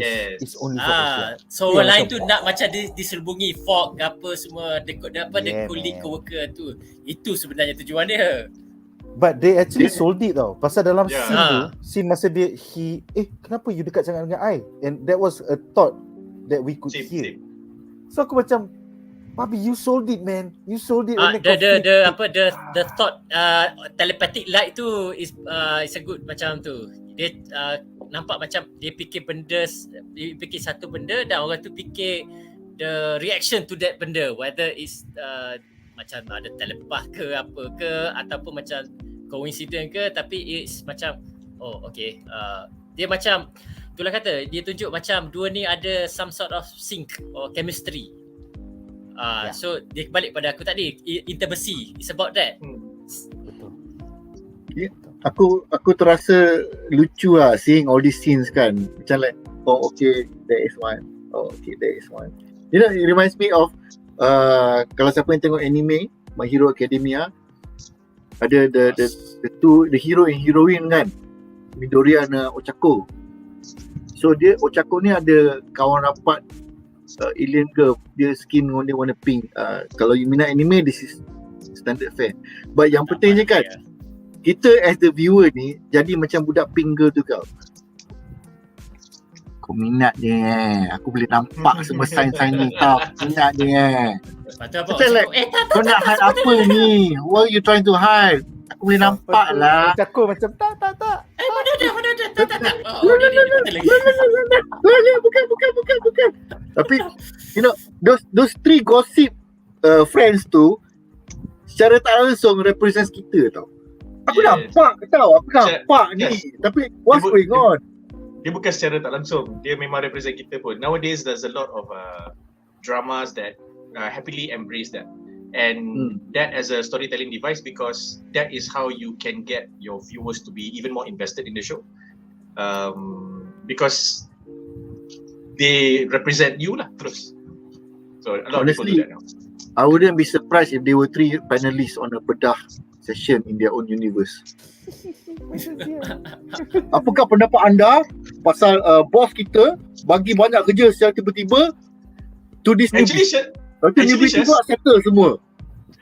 Actually kita tak nampak benda tu sebab bila co-workers dia ajak semua orang pergi minum lepas kerja, tak ada orang daripada lead character cakap yes dan ikut. So kita tak nampak bedah tu. Betul. Sebab kita tak tahu dia punya channel dia. Dah jemput masuk channel. Masuk channel, decline. Saya nak balik. Saya nak buat plot saya yang boring. Macam babi. Saya tak tengok K-drama. Saya buat Gundam je. Okay, anyway, soalan kedua untuk 7 ini adalah untuk Tamizi. Apakah pendapat anda tentang pergolakan di antara Gijun, the second main lead, dengan Yijun, second female lead, di mana Yijun wrote a hatchet piece on the meteorology department for the newspaper. Tapi Gijun admit yang Yijun ni tak cukup pandai to even fight Hakyung bila fact by fact, bila fakta comes to play. Juga ada subplot di mana Gijun dah jumpa gambar Yijun bersama Siwu. So dia terasa pasal wife dia yang dia berkahwin ni sorok relationship dia dengan Siwu. So kita dah bincang sikit last episode. Sekarang dia orang dah macam on par, macam aku cerita, kau pun cerita, but why do you have to lie about being a cheater? Like ceng. So silakan. Guys, aku away kejap je. Okay. Aku Sila. tutup scam. Come on. Alright. I feel masa dia jumpa gambar tu, macam I rasa macam that was quick. I mean, berapa episod dia plan untuk ni? 16 in total. So macam everything is super laju. 16 okay kot. Macam aku layan Vincenzo tu like sampai 40 apa-apa semua. I mean, ada benda yang aku rasa macam boleh cut apa-apa semua, but because the comedy tu lah yang kept me entertain apa semua. So 16 ni okay, should be fine lah. Kalau macam 16 you reveal that on the episode 4, so macam you nak petandanya macam you nak step into the next conflict lah, whatever that is lah. Yang most probably the conflict yang whatever yang akan menghalang Lee Siwu dengan Hakyun bersama. So basically okay, dia berbalik kepada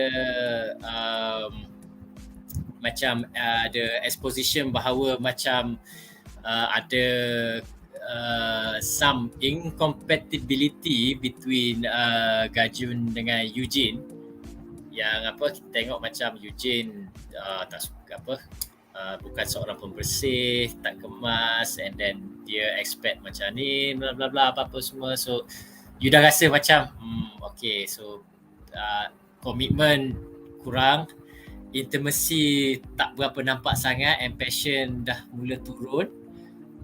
Bila jumpa benda tu pula macam shit, aku ingat kau benda lain tapi kau rupanya kau pun curang apa-apa semua. So perception terhadap bini dia berubah. Tambah pula macam bini dia buat something yang bagi dia maybe dumb untuk cari gaduh dengan ex dia ni, without macam cari gaduh dengan ex dia ni pasal kerja yang macam akan impact dia punya impact kerja dia lah. Sebab dia buat something yang dia pula kena marah. Orang marah dia, kenapa bini kau buat macam ni? So dia kena take that responsibility. Okay, the conflict was tapi in a way dia menunjukkan sisi actually kita tak berapa di-expose sangat the previous episode yang Eugene ni okay reporter, tapi that's it lah, kita tahu dia reporter. But now macam kita tengok dia ada colleague dia sendiri, dia ada macam assignment, dia macam nak tunjuk skill dia sebagai reporter lah. So dia pergi confront dengan Hakyun, tanya pasal kenapa you tak buat benda ni, apa semua. So Hakyun being as smart as she is, macam very analytical, berjawab benda tu apa semua kan. And then Eugene twist. I'm not sure macam mana dia twist lah. Dia kata government tak ada budget. Yes, dia kata government tak ada budget, tapi Hakyun jawab balik, tahu tak UK, Japan berapa trilion, kita punya budget bilion je. I mean dia tak cerita what it takes to macam nak set up the fog monitoring system dekat jalan tu lah. So dia just kata government tak ada budget. Yes, macam you know how pemberita works, dia just macam satu tajuk headline, tapi macam it was not explain properly, context tak ada apa-apa semua. Tak dia ada biasa fakta, tak ada actual numbers. Macam contoh aku follow bola United, unfortunately. Selalu keluar berita yang macam kata Harry Maguire gaduh dengan Ronaldo pasal apa, Harry Maguire captain yang hampir Ronaldo tak boleh score gol. Biasanya the mirror the sun lah buat benda macam tu, tapi end up sebenarnya tak ada benda pun, biasa apa semua. Tapi bila headline dia macam tu, lepas tu macam orang kebiasaannya tak baca the content, cuba memahaminya, it was not explained properly apa-apa semua, so give the bad impression lah terhadap KMA.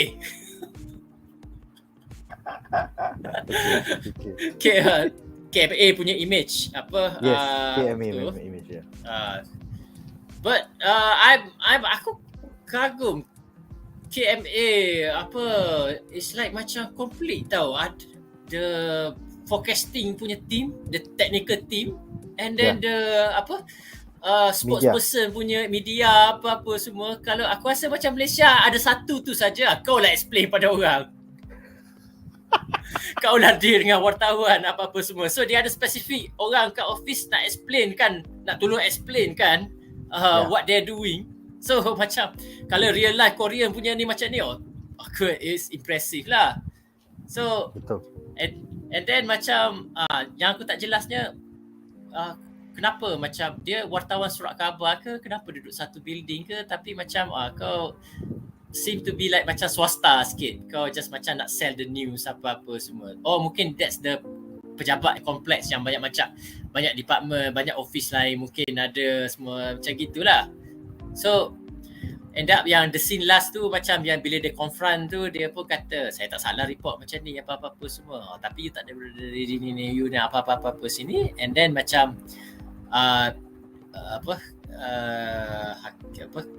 Kijun terpaksa macam take the accountability and marahkan wife dia. You marahkan wife you depan ex you.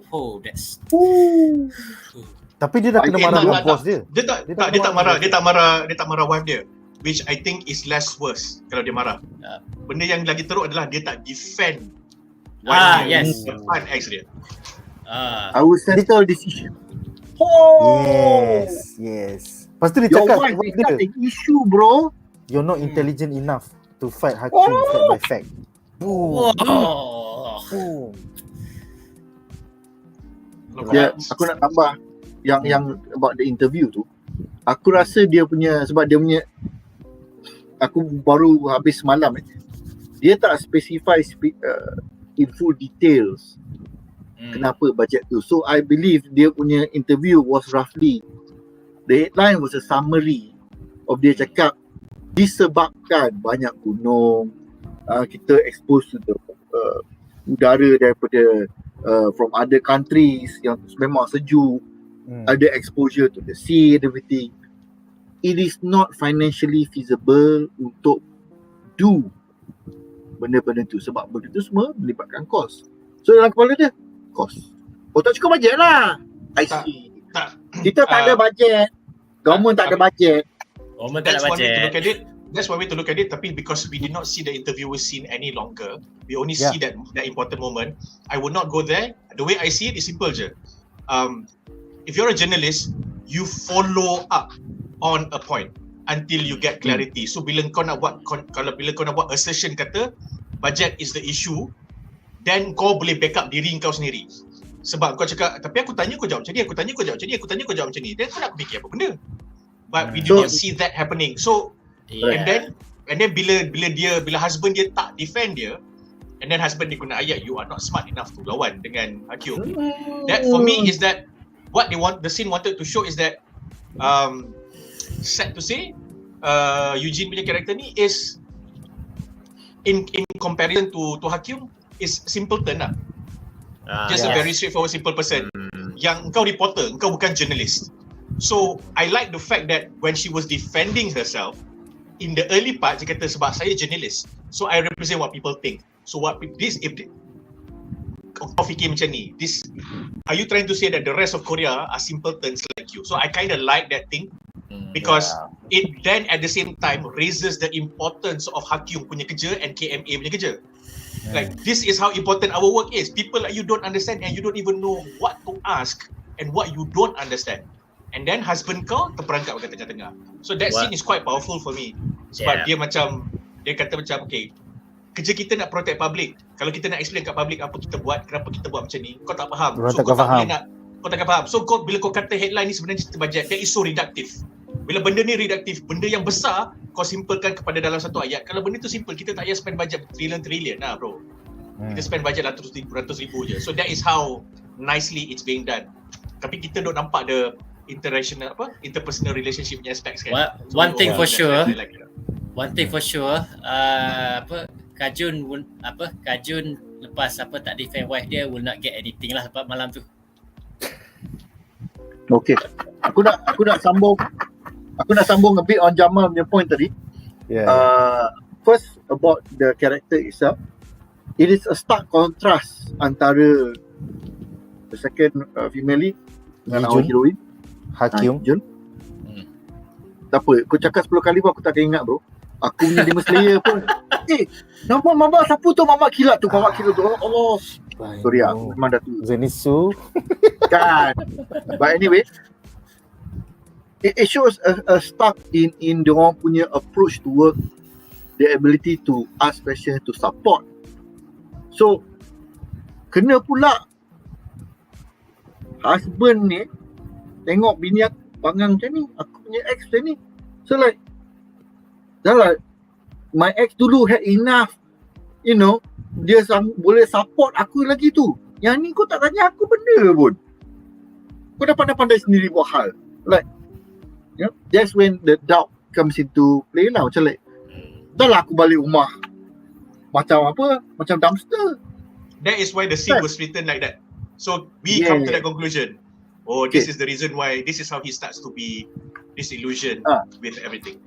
So the second point ni is menyimpang jauh, but it links to Jamal punya statement that there will be certain things yang orang tak tahu kerja dia until you are actually involved. I will give one example. The Department of Civil Aviation, I tak ada work with them, but I'm involved with the team that supports the DCA. Kerja dia orang monitor flights, monitor take off, landing, and dia orang akan dia aeronautical punya world ni, dia orang pun ada highway tau. So dia akan pass to the next person. So kalau daripada luar of Malaysia punya airspace, dia akan pass to Malaysia. Then dia nak fly ke Singapore, dia akan pass to Singapore, and so on. So bila MH bukan 17 7, what was the plane yang hilang tu? Plane yang hilang tu 7, apa nama, I can't recall the plane that went 317. MH317 Okay, anyway, masa plane tu hilang, it was a massive shock though, because the entire world, there is multiple overlapping systems which can detect. Kalau kapal terbang tu tak ada, not on radar, dia boleh communication. Kalau tak ada communicate comms, dia ada local, dia punya positioning semua ni. Siap ada teknologi baru, teknologi lama. So when the plane vanished and there was a huge public uproar, it reminds me of this scenario lah. This scenario reminded me of that. Sebab kita tak tahu kerja dia orang.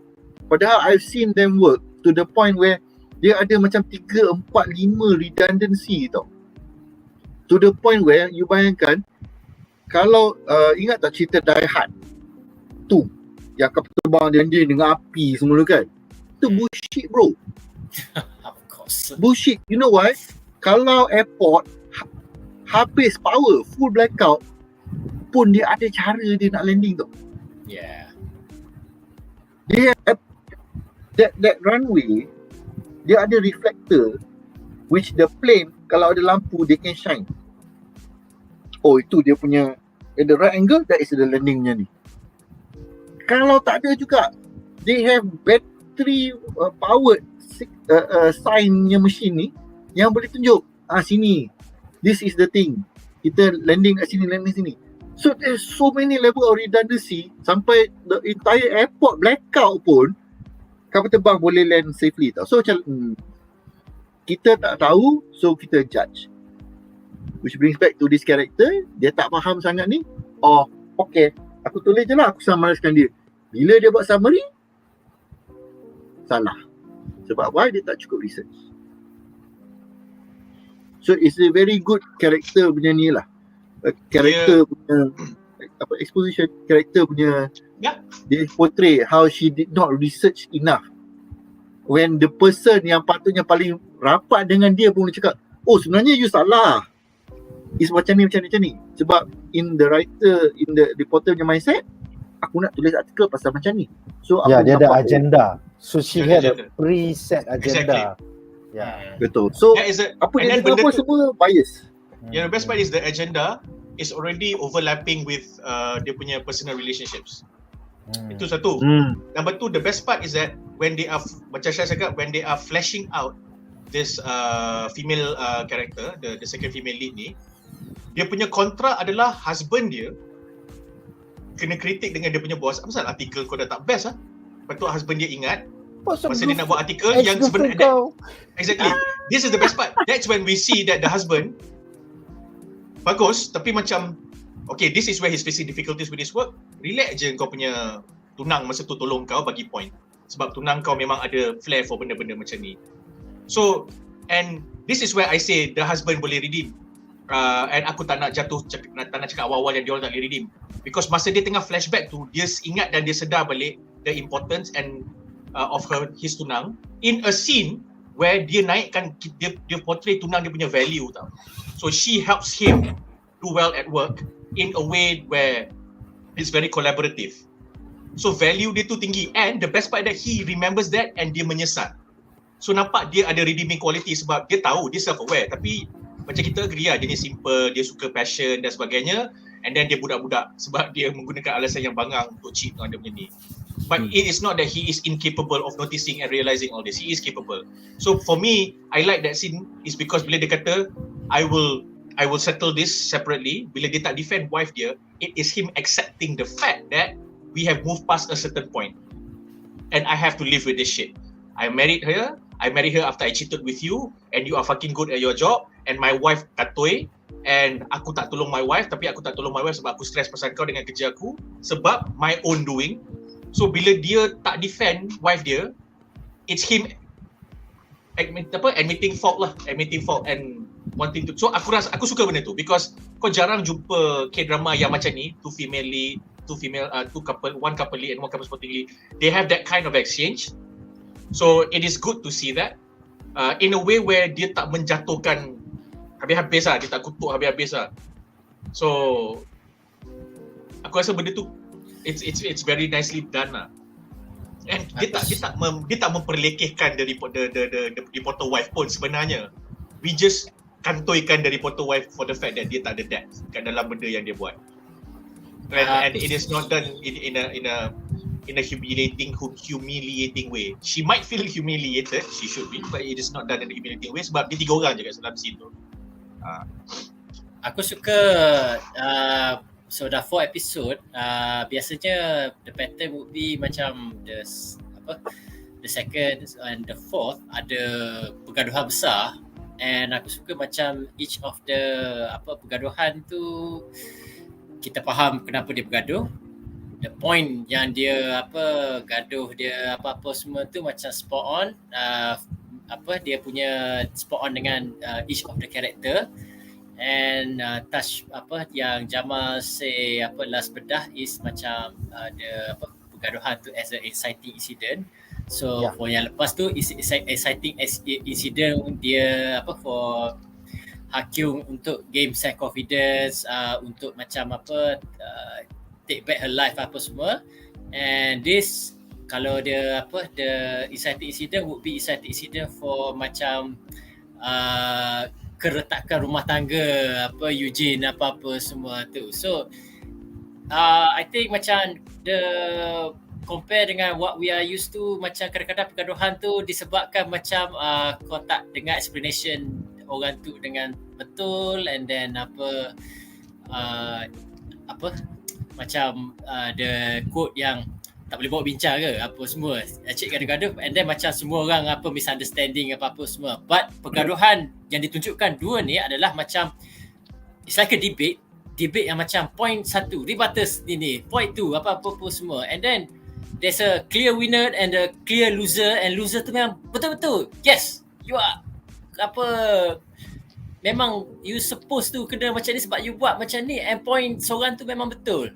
Satu lagi yang lelaki muka masam dengan bini dia tu pun it's a good argument juga. So macam I think it's raise the quality of a series of a drama lah. Kalau macam if you rasa kalau pergaduhan is a turning point or inciting incident for something, and if it's done good, then the drama itself macam quality dia bagus lah.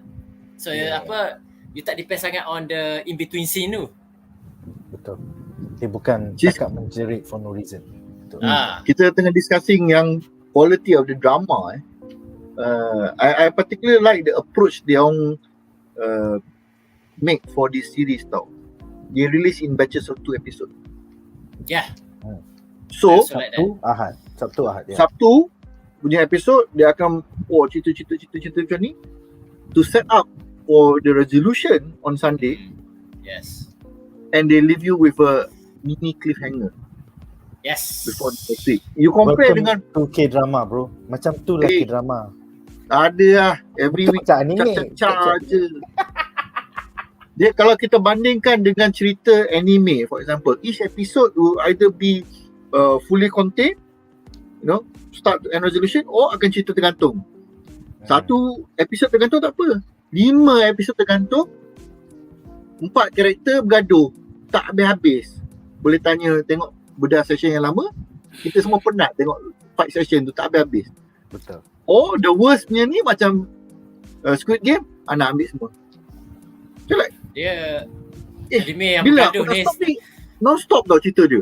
Yes. On the anime bergaduh tu, what I observe macam okay, 2 karakter yang supposed to bergaduh, dan pergaduhan ni supposed to be epic. So first you akan cerita perjalanan the karakter A nak pergi kat tempat gaduh tu.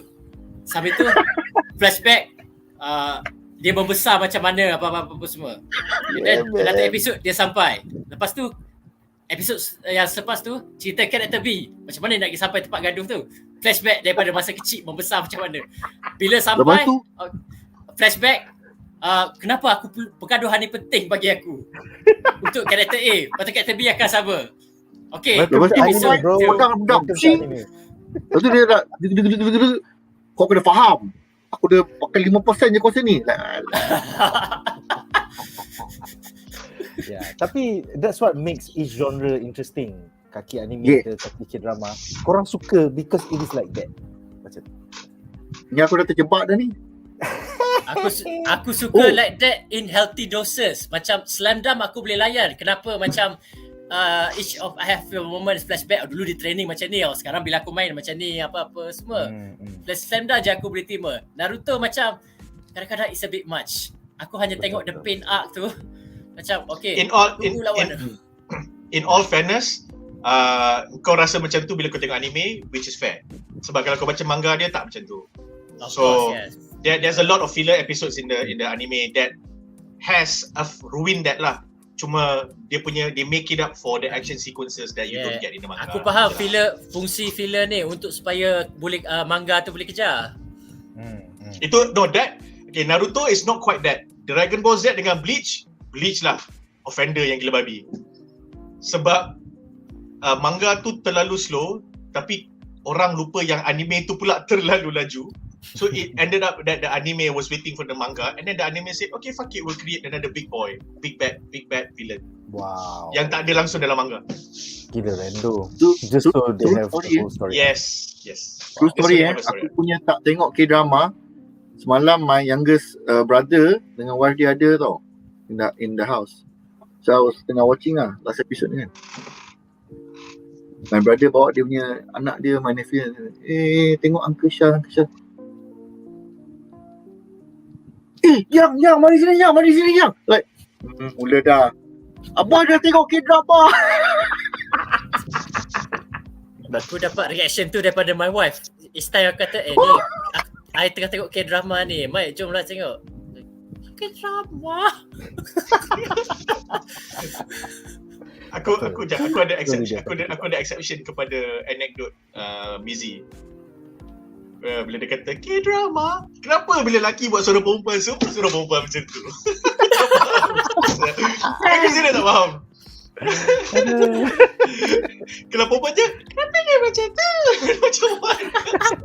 Is it because we watch Doraemon when we were young? I don't know, man. Kita semua kena brainwash dengan Kita semua kena brainwash Giant. Yeah. Alright guys, so soalan terakhir untuk segmen ini adalah untuk Shaz. Apakah pendapat anda tentang senior forecaster Yong Dong Han, which is a stickler for convention ya? Dia nak suruh bos dia buat formal request atau order baru dia nak bertindak. Start meeting pun dia tak nak, bagi pendapat pun tak nak. So adakah Dong Han ni sebenarnya nak sabur Ha Kyung, dia punya bos, ataupun adakah Pak Cik ni sekadar old timer yang lambat pick up? Apa pendapat kau? 14 tahun dia tak balik rumah family dia. Actually is dia tak ada niat nak sabur langsung. I will tell you this, in government dengan GLC, there will be people yang akan betul-betul macam ni. Dia akan, it's like chairman is on the way, kita tunggu lah. Oh, dia macam jaga protokol lah, Not just protocol, it's also a sign of respect. You know, jaga protokol tu satu. Kedua, dia bos aku tak naklah show up, you know, menunjukkan aku lebih pandai dari bos. Lepas tu, yang korang ni siapa? Korang bukan bos. Only the boss can tell me to start the thing. Sebab benda tu penting. Bukannya bos suruh kita tapau ni lah kimchi. Itu boleh lah, tak kisahlah kan. Ini arah kerja. So he is a traditional old school punya style. Family problem aside,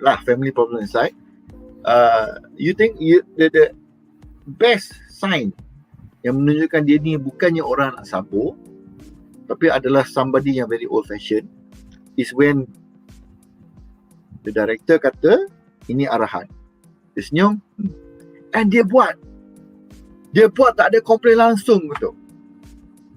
Dia I suspect kan dia ni would have been a better soldier rather than a forecaster.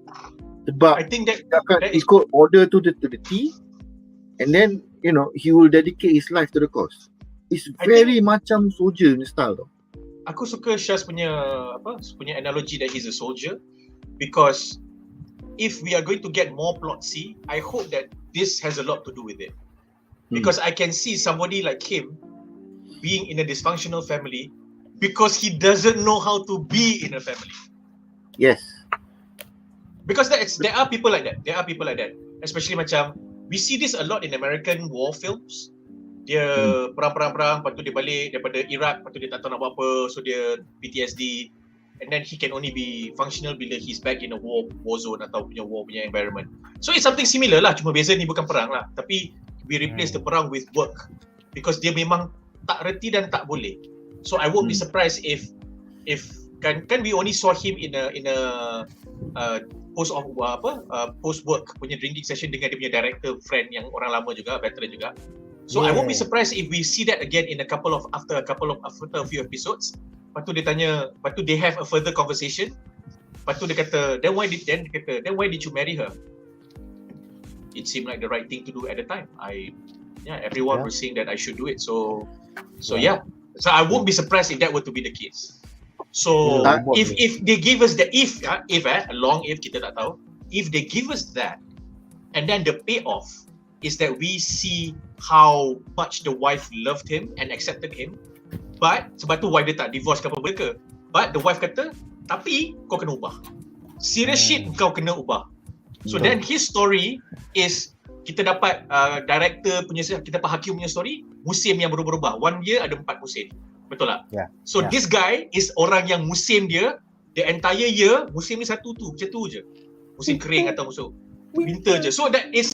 So you get this very different ni. I won't be surprised towards the ending if we are going down this route lah. I won't be surprised then if towards the ending one of the episodes punya monologue cakap characters are like seasons or people are like seasons. Some people are this, some people are that, and when two different seasons collide, you get a climate, you get a weather, you get sometimes it can be a natural disaster.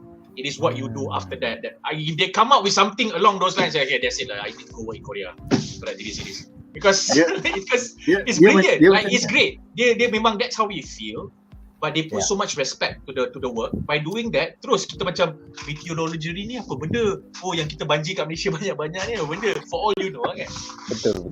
Dia when you guys mentioned it as plot C kan.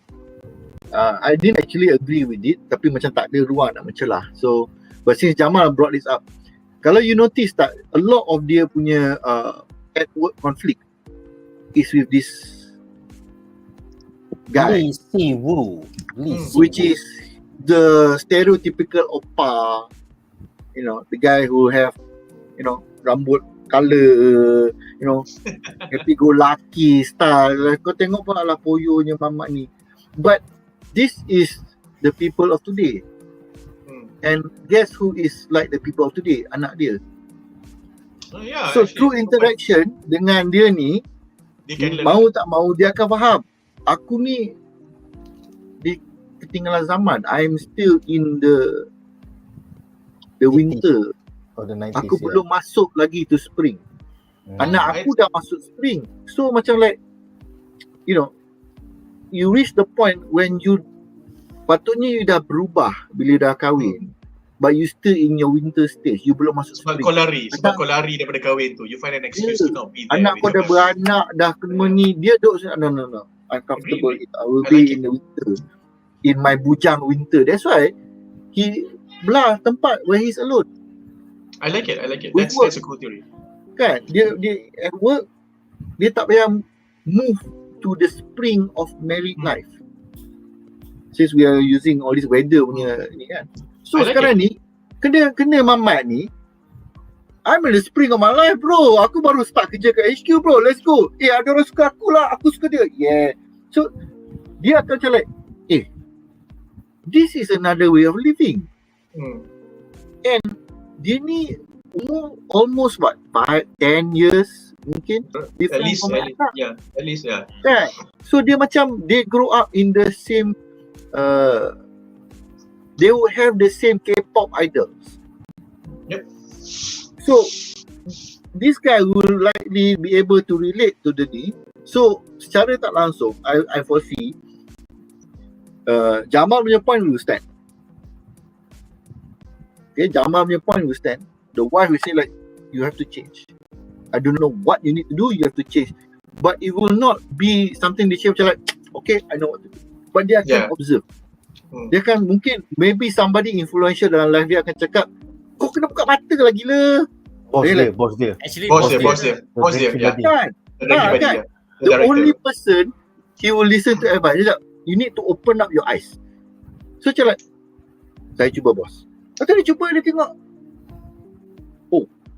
you can still work and yet have a mindset macam ni. Or you can still interact with your director tapi you're still happy go lucky. Aku macam director, kolot sikit. Is that a way I can follow? So I think there is, dia punya, what do you call it untuk menunjukkan that dia ni is a very big hearted person. He will help this old guy improve the family relationship and evolve as a character. One thing I like, and I think it's interesting that you put it this way. So katakanlah if this was the writing room lah, that's just the writers are the four of us kan, aku akan ambil point Shaz ni dan aku akan gunakan sebab one thing that masa Shaz tengah cakap tu, he made me notice that what I really like about Shibu punya character now is the fact that he kan, kau ingat tak ada orang kata dia punya kawan dia yang dekat dalam office diorang tu yang pakai spek tu kata kau free spirit, the gossip man. The gossip man, kau free spirit. So I love the fact that as a weather person he is free spirited And then at the same time, this plot C masam person yang kita talking about, as he's a weather person juga, tapi dia the exact opposite of a spirited person. Dia memang jenis yang dia control. Dia earth lah. So Siwu is a wind and he is an earth. So and then for all you know that apa nama ni Hakyung is a fire, is a water. Dia akan ikut sekeliling. Now if you have these elements, then you have a really nice conceptual thing going on here that is very on theme lah, flavor high lah, tapi bukan setakat nak bagi flavor cantik je, because everything makes sense. So I love this fact, and I like the fact that Siwu adalah seorang wind, tapi engkau kena tengok weather. I really like that fact, because aku rasa sepatutnya kalau kau tengok weather adalah engkau kena orang macam yang plot C abang masam kita ni, sebab Donghan. because weather will happen to you kan, so kau kena tahan, kau kena stoic, Kau kena so stable. kau kena stable. So dia opposite of that. I really like it because the way they wake up for the fact that he is a free spirited person is that everything he does ada data. Everything he does ada data. We call him free spirited because kita nampak dia follow dia punya intuition, tapi kita tak acknowledge the fact, atau kita tak ketengahkan the fact that bila dia ada intuition, dia nak prove dia punya intuition, dia pergi buat research, dia pergi dia pergi library, dia pergi teleskop, and then dia pergi buat macam-macam benda. So he backs it up. So in all essence of the word, he's a damn nerd. Dah lah So banyak like, kawan, boleh panggil nelayan. So okay, dia bukan nerd lah. Dia bukan nerd, dia geek. So it is great lah sebab dapat girlfriend kau pula, director yang macam memang ngam. So like imagine what happens when the Kujin siapa? Eugene. Eugene dengan husband dia. Husband dia Kajun. Kajun. So Kajun, kalau Kajun nampak benda ni, kau boleh bayang tak Kajun punya stress macam mana? I was with you for 10 years. We had so many moments together, and now this kid 10 years younger, 5 years younger, 6 years younger, whatever, dia match kau punya nerdiness, but at the same time he's even cooler than I am. So macam deal with that, bro. You gotta deal with that, man. Tu macam relationship is all about shared values. So bila ada shared values tu yang kau boleh develop intimacy, passion. So tunggu komitmen saja. Macam mana how will the Lee Siwu ni stay committed to Hakyun, in what way? So sekarang macam kita nampak dia committed untuk macam tak nak heboh relationship ni rahsia-rahsia apa-apa semua. So he's okay with it, he understand the risk, and dia play along with it lah. But tunggu twist tu nantilah, how does it affect dia punya komitmen tu nantilah. Betul. Aku nak tambah sikit, since kita dah panggil brother senior ni Abang Masam kan, we're gonna stick with it lah. Abang Masam. Donghan, babi betul korang. Dia ada nama, okay? Iom Donghan. Aku salahkan Busy. Aku salahkan Busy. Busy suka panggil Masam. Aku support je. Abang muka Masam ni, okay? There's a reason why he became so good at his job. Sebab job dia simple. Ini data, kau ambil data ni, kau refer database ni, compare, what do you think will happen? Exactly macam sekarang. Aku ada SOP, aku dapat data, aku buat macam ni, boss, result. It never ends. Sampai di sini data pula Mamat ni, honestly first time aku tengok hero ni kan, aku tak boleh layan tu. Siwu? Okay. So Siwu ni aku tak boleh terima dah. Hang boleh panggil dia Siwu. Sebab kan I was thinking, aku betul-betul macam Abang Masam ni tau. Macam like, Mamat ni main rembat je kan. Rasa aku hari ni hujan, hari ni hujan. Like, what's the rubbish?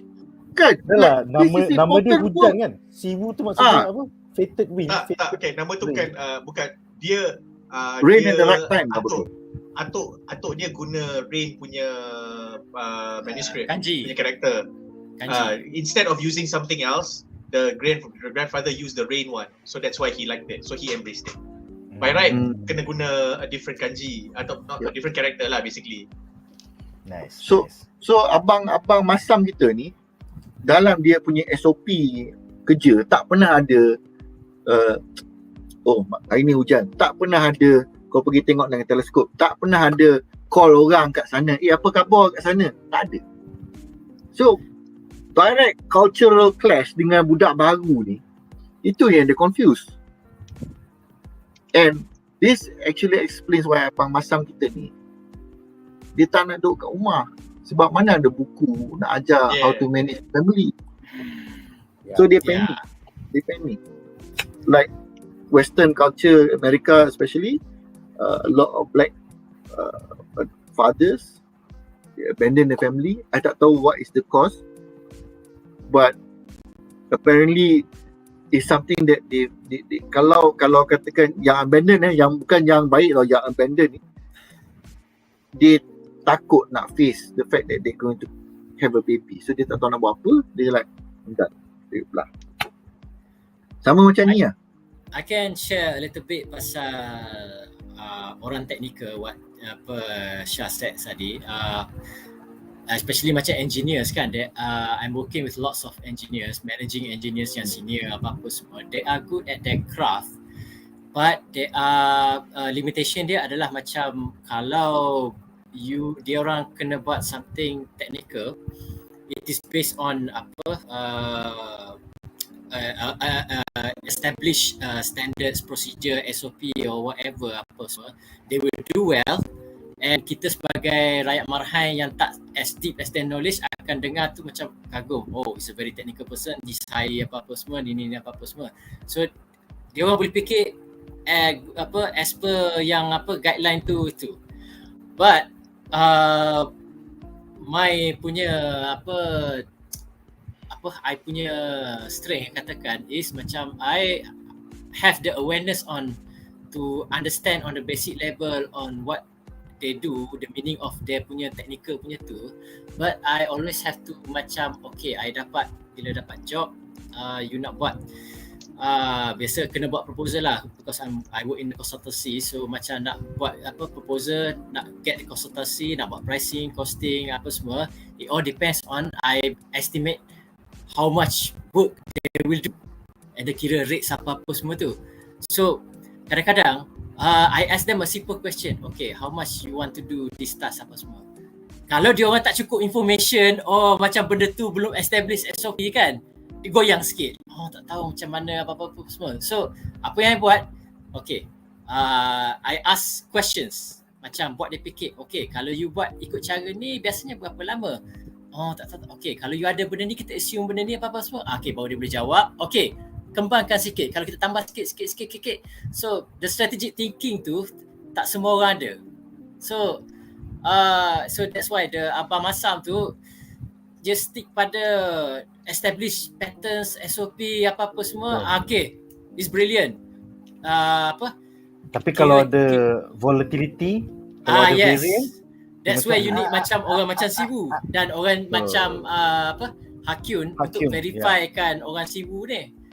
Cumanya sekarang tak pernah tunjuk lagi Sibu ni salah, wrong dia punya prediction.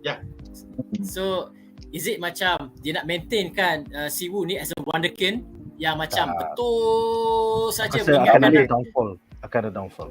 Macam anime Initial D, Takumi, semua menang je. Dia kalah sebab pecah enjin. Itulah. Alright guys. Untuk penonton di rumah before kita just to clarify each strength orang macam Siwu dengan Abang Masam ni ada tempat dia. Just because you are good in one doesn't mean you are much better. No. Siwu ni kalau disuruh buat kerja macam repair ikut SOP untuk 10 tahun, dia akan mengamuk, dia akan quit within 1 year. Sebab dia tak boleh buat macam tu. Tapi orang macam Siwu, kalau ada crisis management, perlukan thinking on the spot, memang cepat. But if you need to repair enjin kapal terbang yang ada beribu-ribu komponen, kau kena panggil orang macam Abang Masam. Sebab dia cakap, kau tepi, dia akan cek satu persatu. Repetitive Jadi task. 1 week settle. Orang macam Siwu ni, aku nak mula kat mana weh? Nak refer kat mana? Dia tak tahu nak mula pun. So jangan terasa kecewa or sedih if you are macam either of them. It is who we are, tapi kita kena faham kekuatan kita sendirilah. Yeah. Shaz, I'm proud of you, Shaz. Dah kenapa?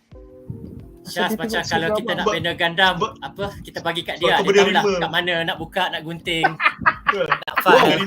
menerima diri kau seadanya. Seadanya. I'm proud of you. Seadanya. Seadanya. Betul. I'm proud of you. Memang aku macam Yes. Tiba macam sial. Alright guys. So dengan itu berakhirlah segmen kedua kita dan kita bakal membincangkan apa-apa menarik kita yang ketiga.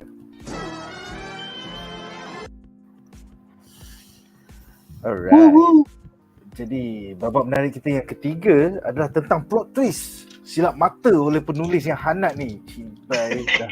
Episod keempat baru kau reveal. The last 10 minutes ke the last 5 minutes. So kita ada quote daripada female lead Jin Hakim yang mengatakan, "You know it's over for us if our colleagues find out, right? And I'll have to keep putting up walls between us in front of them. If the others find out, then we'll have to break up." So untuk segmen ni aku ada satu soalan je untuk semua panelis.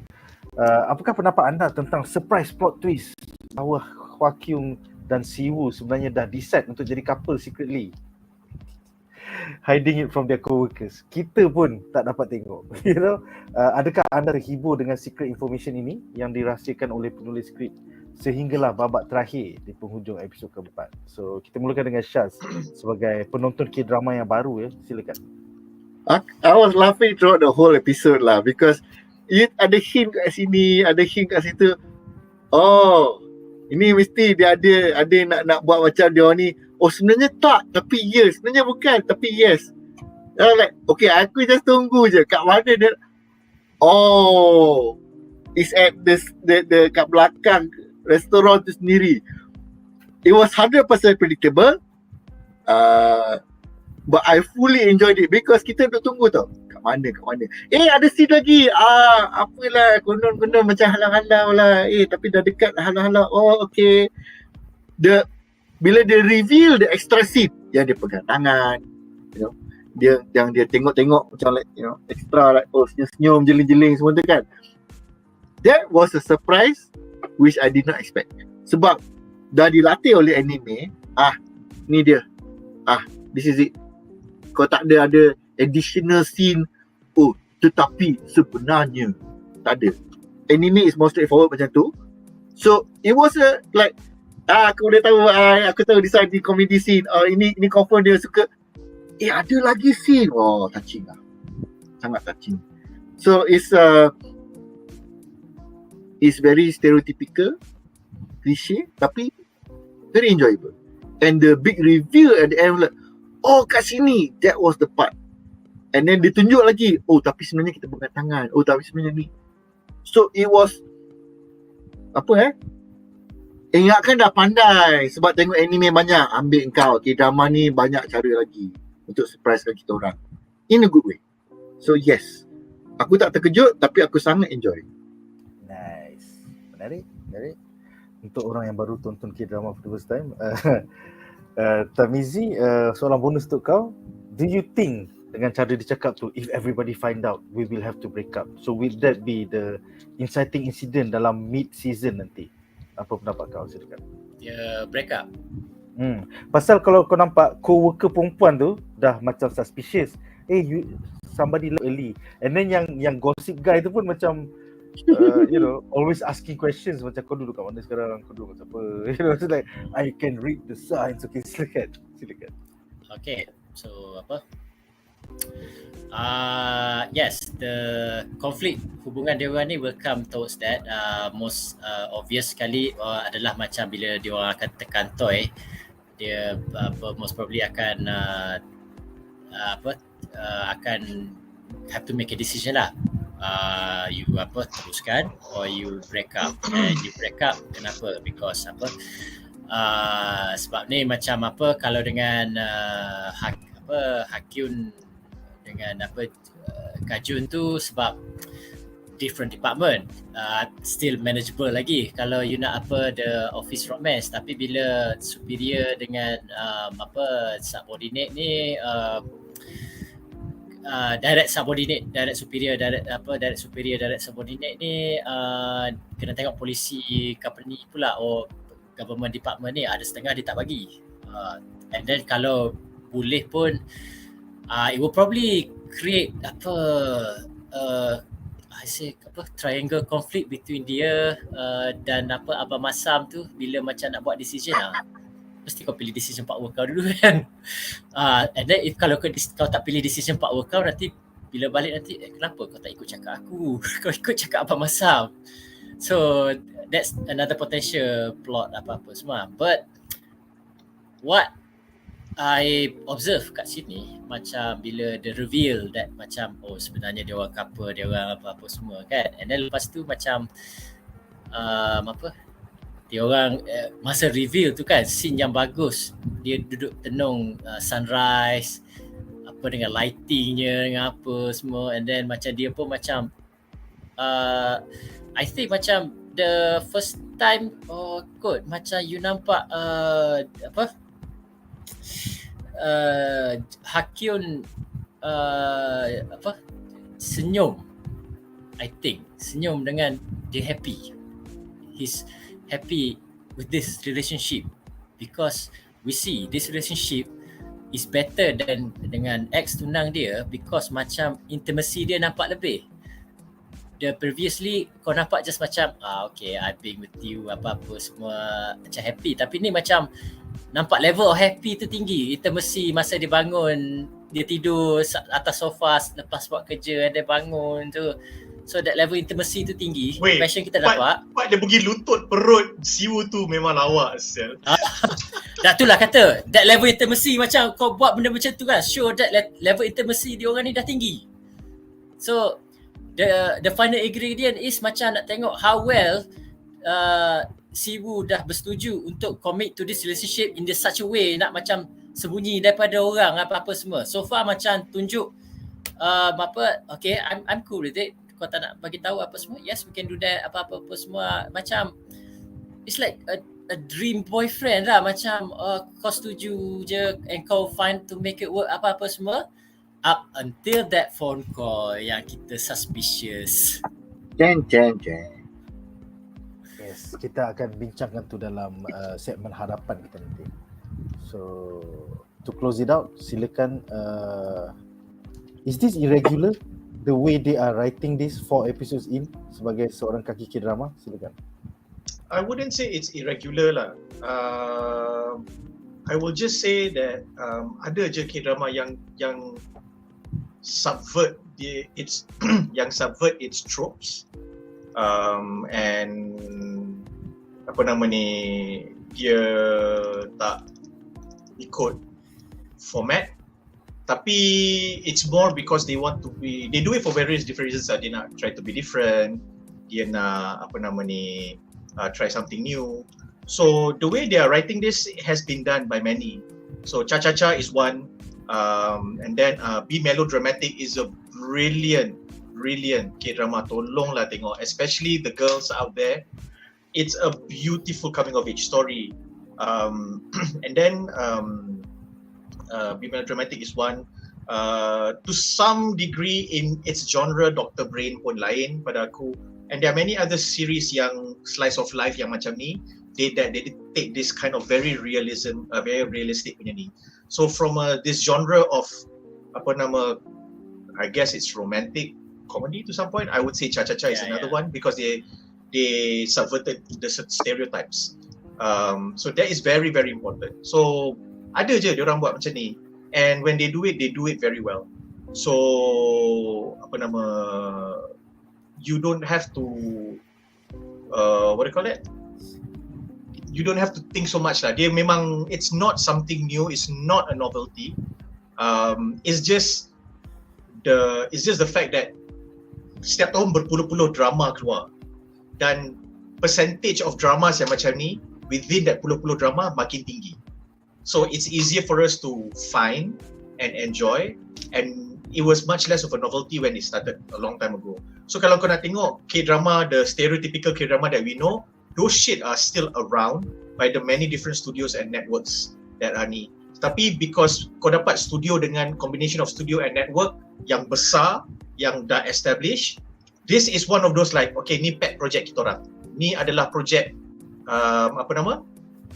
ni adalah K-drama yang kita orang boleh buat because only we can do it, because we finally have arrived at a moment in time where we can afford to do. Because kalau kita buat ni, orang macam, kenapa kau nak buat cerita ni? Boleh pergi ke? Ada orang nak tengok ke? So sekarang macam okay, kita dah tahu orang dah trust kita punya produk, orang dah trust kita punya ni, kita boleh gamble, plus the fact that we needed to be sure that we have the right expertise. So James Gunn pun had a lot of not trial and error, but a lot of experimentation and got a lot of opportunities before that he got, in my humble opinion, his magnum opus, which is Peacemaker. So this is something like that lah. So it's I would say it's pretty normal within the last 5 years cerita-cerita macam ni. Sebab if you like this kind of shows, diorang akan cakap, oh, you can do this, you can do this, you can do this, you can do this. Banyak. Aku nak sambung sikit Jamal punya point ni. I believe that dalam mana-mana bidang tak tahu buat K-drama lah, tapi macam anime, cerita-cerita barat, cerita-cerita even local shows, there is a place, ada tempatnya untuk resepi yang stereotype, yang stereotypical. Okay, kalau cerita Melayu mesti ada keluarga kaya, keluarga miskin, lepas tu ada company ayah besar, lepas tu akan ada boyfriend jahat, boyfriend baik. Bila ada banyak cerita macam tu, orang tu kalau penonton minat, why not?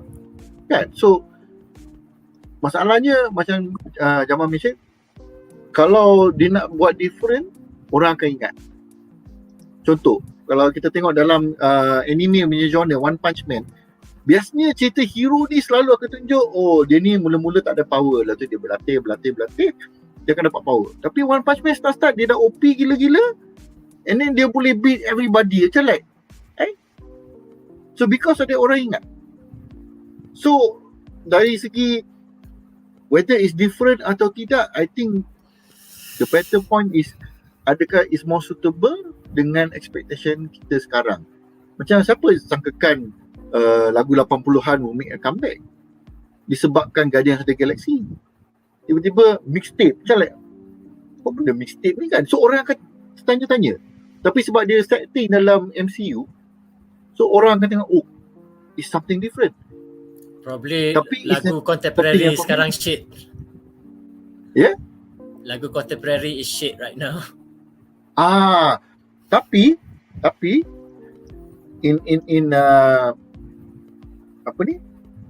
Orang yang suka lagu sekarang, dia orang akan kata lagu kita yang shit. So like macam tu lah. Yang penting mengikut selera penonton dan peminat pada masa tu. So mungkin the time has come sebab orang dah biasa tengok benda yang selalu dah tengok, standard stereotypical punya formula. So bila ada cerita yang lebih adult macam ni, there's more chance for it to succeed lah. Dia kalau talking about subverting tropes ni, yes, it's not macam nothing is not new. It has been done, but very few are done well. Bila macam kau buat something different semata-mata nak being different, then without putting thoughts macam how it relates and everything, dia apa-apa semua, benda tu macam kau kena fikir lebih sikit lah daripada macam kau guna the same elements. Macam Jamal the last bedah cerita pasal ada standard scene yang kena ada, and then you just connecting the dots. So that would be much easier than easily to mass produce lah. But something like this, you nak subvert through, you nak macam orang thinking, orang kita boleh bedah cakap macam-macam apa-apa semua, it takes effort, it takes creativity level tinggi lah, I think. Yep. Agreed, definitely. So pada aku, this is one of the freshest K-drama shows this year. Kita baru saja disajikan dengan Peacemaker, one of the best superhero series to start off 2022. I feel 2022 is starting strong. I can't wait.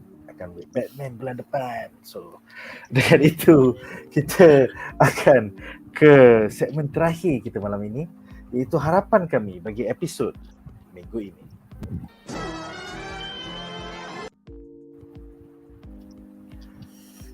Alright.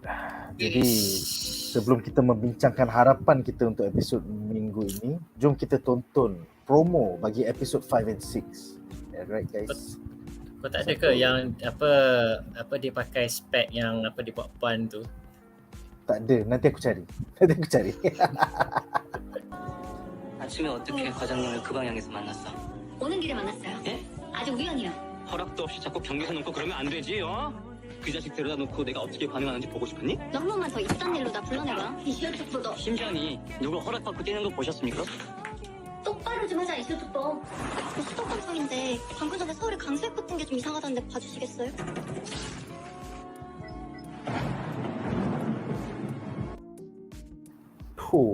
Nampak tu ada beberapa dangling plot thread je. Kita Did nampak gossip guy.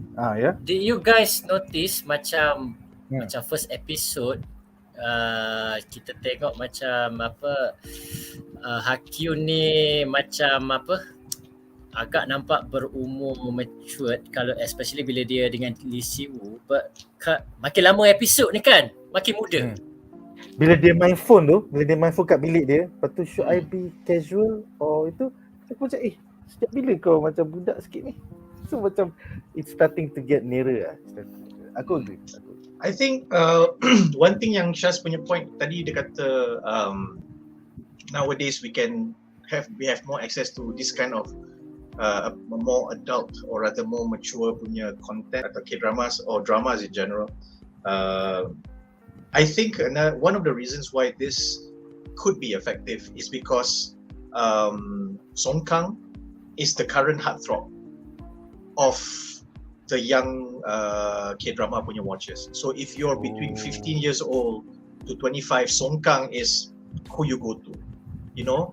And then the 25 to 30-year-old ladies would fancy him because, you know, the whole kakak or mak punya thing, whatever lah, you know. May December relationship, yeah. Okay, but at the same time, PMY is a 33 ke 36-year-old this year. So then she appeals to those who are between 30 to 40-year-olds. Not just that, if you grew up watching Park Min Young's K-dramas, meaning from 10 years ago sampai sekarang, then you will definitely watch this.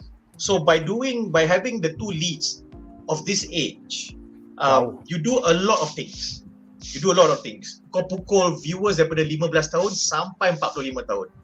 Yang viewers 15 tahun sampai 20 tahun tu, the younger ones may enjoy it because they like the story, but they may not be able to go in depth or to kupas and a whole lot more.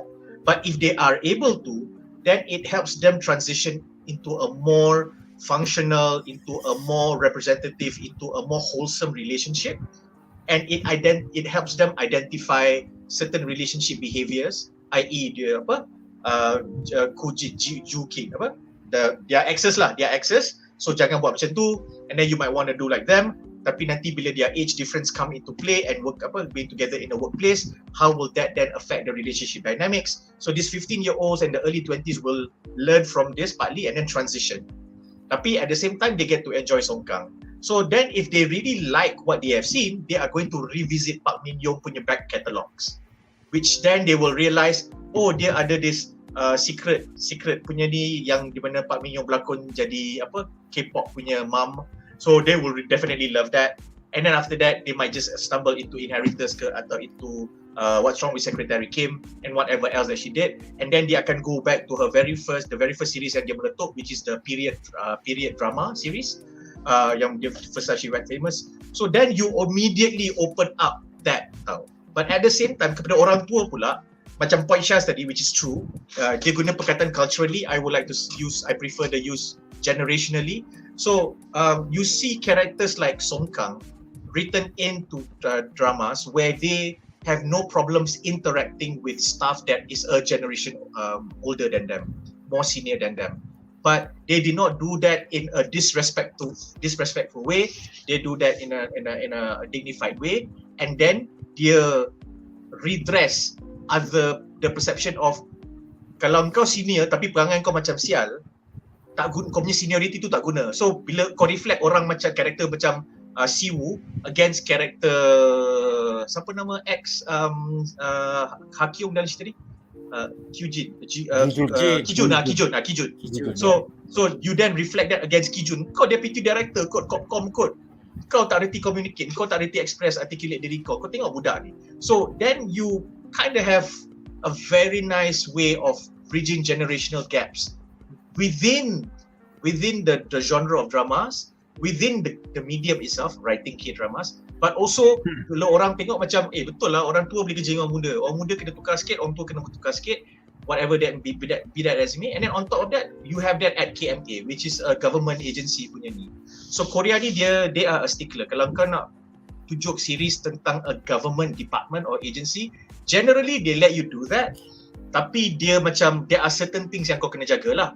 Tetapi kalau kau adalah studio atau network yang more independent, meaning kau bukan KBS, meaning kau bukan TV3, kalau kau Astro, you have more leeway. Because they feel that if you can do this right, you can help us redress some misconceptions about the work that we do. Because Korea ni negara gosip, negara biasalah Asia. So Eastern, kita memang negara gosip, negara rumors, negara jaga tepikan orang. Kalau kita tak jaga tepikan pun, tepikan orang tu kita, kain orang tu kita take note. So we are in that culture, and in Korea benda tu, jurang tu besar. Meaning the population, a majority of the population are people who have been entrenched in this culture. So they don't think menjaga tepikan orang tu benda yang salah. So that's why a lot of their media, kaki gosip, benda ni boleh hidup dengan mewah. Because people do live on that. So there are still people yang macam, engkau tak kahwin tapi kau ada anak. Yes. Engkau 30 tahun tapi kau tak kahwin lagi. So benda-benda macam tu is prevalent. So in many ways, a show like this particular show, and like Cha-Cha-Cha, they slowly break that stereotype, but not in a confrontational, antagonistic punya way. Macam, okay, kau tengok Cha-Cha-Cha, orang kampung, sampai sekarang dia akan kampung, but instead of showing them as simpletons, they show them as straightforward, kind-hearted, earnest people yang dah ada banyak values. Di mana values tu mengajar dua lead characters tu. So there's a lot of these kind of things going on. So this is why this is what this series is all about for me lah, after listening to you guys talking about it. So I feel that I hope in many ways Siwoo punya character becomes a kid. Because kita tak nampak dia punya kid sebab kita nampak kerja dia. Yang dia expert. Dia cakap. Yeah, dia expert. But his age is still his age. Her age is still her age. So there will be a point when he thinks he's doing the right thing the right way because of his age, but what he doesn't realize is that his age is stopping him from realizing that there is a better way to do it. And that might just be a conflict point between him and her. So then she will have to choose. Faham tak? If I'm choosing you and defending you because of what you did at work, then I am condoning your behavior that is based on your age. And I am accepting the fact that you tak nak lepaskan that character of you. But if I do that, then I am basically repeating the same cycle I did with my ex, Kijun. Because aku benarkan dia be who himself. Tak nak lah nak ngada whatever dengan I, comel-comel dengan I. Then bila he did not get his way, atau bila dia insecure dengan aku, how did he resolve that? He cheated. Curang. Dia curang. Sebab dia tak boleh nak confront. Dia tak boleh nak confront her. So that would be an interesting point of conflict, and if that were to be the case, then it can be interesting lah, because now the stakes are high, because if she cannot work with Siwoo, if that situation does happen and there's a natural disaster happening and you need both of them to work together. I think kita akan tengok minggu depan yang hujan tu, yang kita nampak dalam trailer tu.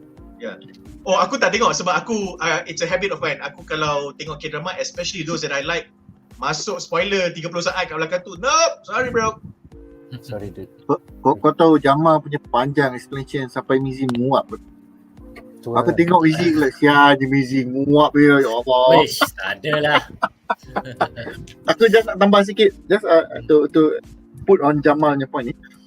Secara tak langsung series ni, by putting in characters of different age groups, dia secara tak langsung dia memberitahu orang, viewers, Sebab dia cover a lot peminat yang muda, middle age groups, and then yang lebih tua. That a lot of things can be done with proper communication. And kalau you tak communicate, you see a lot of the problems happen lah. And itulah macam Jamal kata, most likely there will come a time when the age too will become an important factor for both sides. Aku rasa bila Siwu jumpa Mak Joaquin. Mak dia lawak weh. Weh serius mak dia lawak tu. Yeah, Mak dia serius Kau lawak. bukan budak opa nak layan anak aku. Kau CGPA berapa? Makcik, saya tak pergi college. Pala bapa kau tak pergi college. Kau berapa? Itulah aku punya suspicious kan. That call macam somehow berkaitan dengan masa dia punya past. Aku rasa macam dia ni nothing, tak ada sekolah, tak ada degree ke diploma apa-apa semua, tapi just minat the weather tu sangat-sangat. So macam you just macam ingat dia ni orang pandai. Is that a fact check, Aaron? Aku tak sure. My suspicion is that ex dia yang call, which is Eugene yang call dia. Tapi bila Mizi cakap macam tu, aku tiba-tiba terdetik. It might just be possible that if he's a dropout ke or not, it's irrelevant. But he got his break because Eugene helped him get work dekat one of the agency punya district atau regional offices. So dia tu because she was a reporter. So dia tahu hutang budi.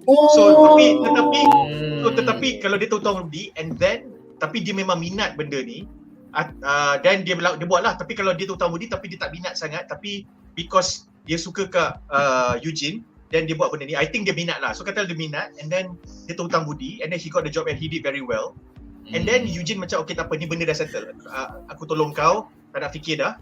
So he feels that he has to compensate in his relationship with Eugene in the past, which then will make a lot of sense bila kau tengok dia beli kereta jemput, nak bawa dia pergi tempat yang viral, lepas tu tolong pack, nak plan untuk pergi hiking, buat macam-macam. Sebab nampak macam dia nak compensate, maybe even also because dah lah kau tolong aku tu hutang budi, aku dalam situasi ni sebab aku drop out. Aku bayangkan dia macam Mike Ross dalam Suits. Oi, jangan kau. That is my favorite character in Suits. And it will. I don't think I will ever find a Meghan Markle, but damn, Mike Ross, I love you. So lepas Mike Ross keluar, aku dah tak layan Suits. Betul. Suits dah tak sama. Tapi dia recurring character in the last 2 seasons, and I feel it made the series better in the last 2 seasons. Because kalau ada Mike Ross, tak tahu dia bukan Harvard. Gila stress weh 3 season benda tu, ya Allah. Itu dia stress tu aku tak kisah lagi tau. Stress siapa nama yang karakter yang botak tu yang ya Allah suka gaduh dengan Harvey tu. Louis. Ya Allah, Louis, serious shit. Aku anxiety kalau dengan Louis. So anyway, it might be an interesting thing. This is just me riffing off our bedah, our comments. Tapi if that is Siwu's character, then it will become interesting. Because come to think of it, the first 6 episodes tambah apa yang dia dah spoil, akan spoil for episode 5 yang aku tak tengok tu, kita dah dapat all the general things we expect from a K-drama, but within 6 episodes instead of 12 or 14 tau. Yes. Ya, dah itulah, couple, kata cepat. Semua dah dapat. So dia bukan cepat, tapi dia macam in real life, this is the pace. This is a natural pace of relationships in real life. Shit like this happens at this pace in real life. So why do you have to have a K-drama where we show every other intimate scenes with each other, every other phone call and text message they have each other? Tak payah. So now what do they have to fill it up? Backstory lah. So kat sini backstory siapa yang paling kita nak tengok? Siwu. Because the past 4 episodes kita dah tengok backstory, bukan backstory lah, kita dah flash out karakter Hakim. Mak dia, kakak dia. Okay, dah settle dah. Half of the guys watching this are probably watching it because of her. Okay, settle. That's done. So now we have another 12 episodes roughly. So dalam 12 episode tu kena ada background Siwu lah. So another 4 episodes to match up to Hakim tu dah 8. So kita ada lagi 6 episode atau 8 episode. That's just nice. To sort of like push Teori Brazil. what if Yeah. yang Aroy mention tadi, ex dia call, but dia, sebab kita dah ada presiden tau, that dia orang akan show one scene tapi sebenarnya Scene lain. Yeah. scene lain.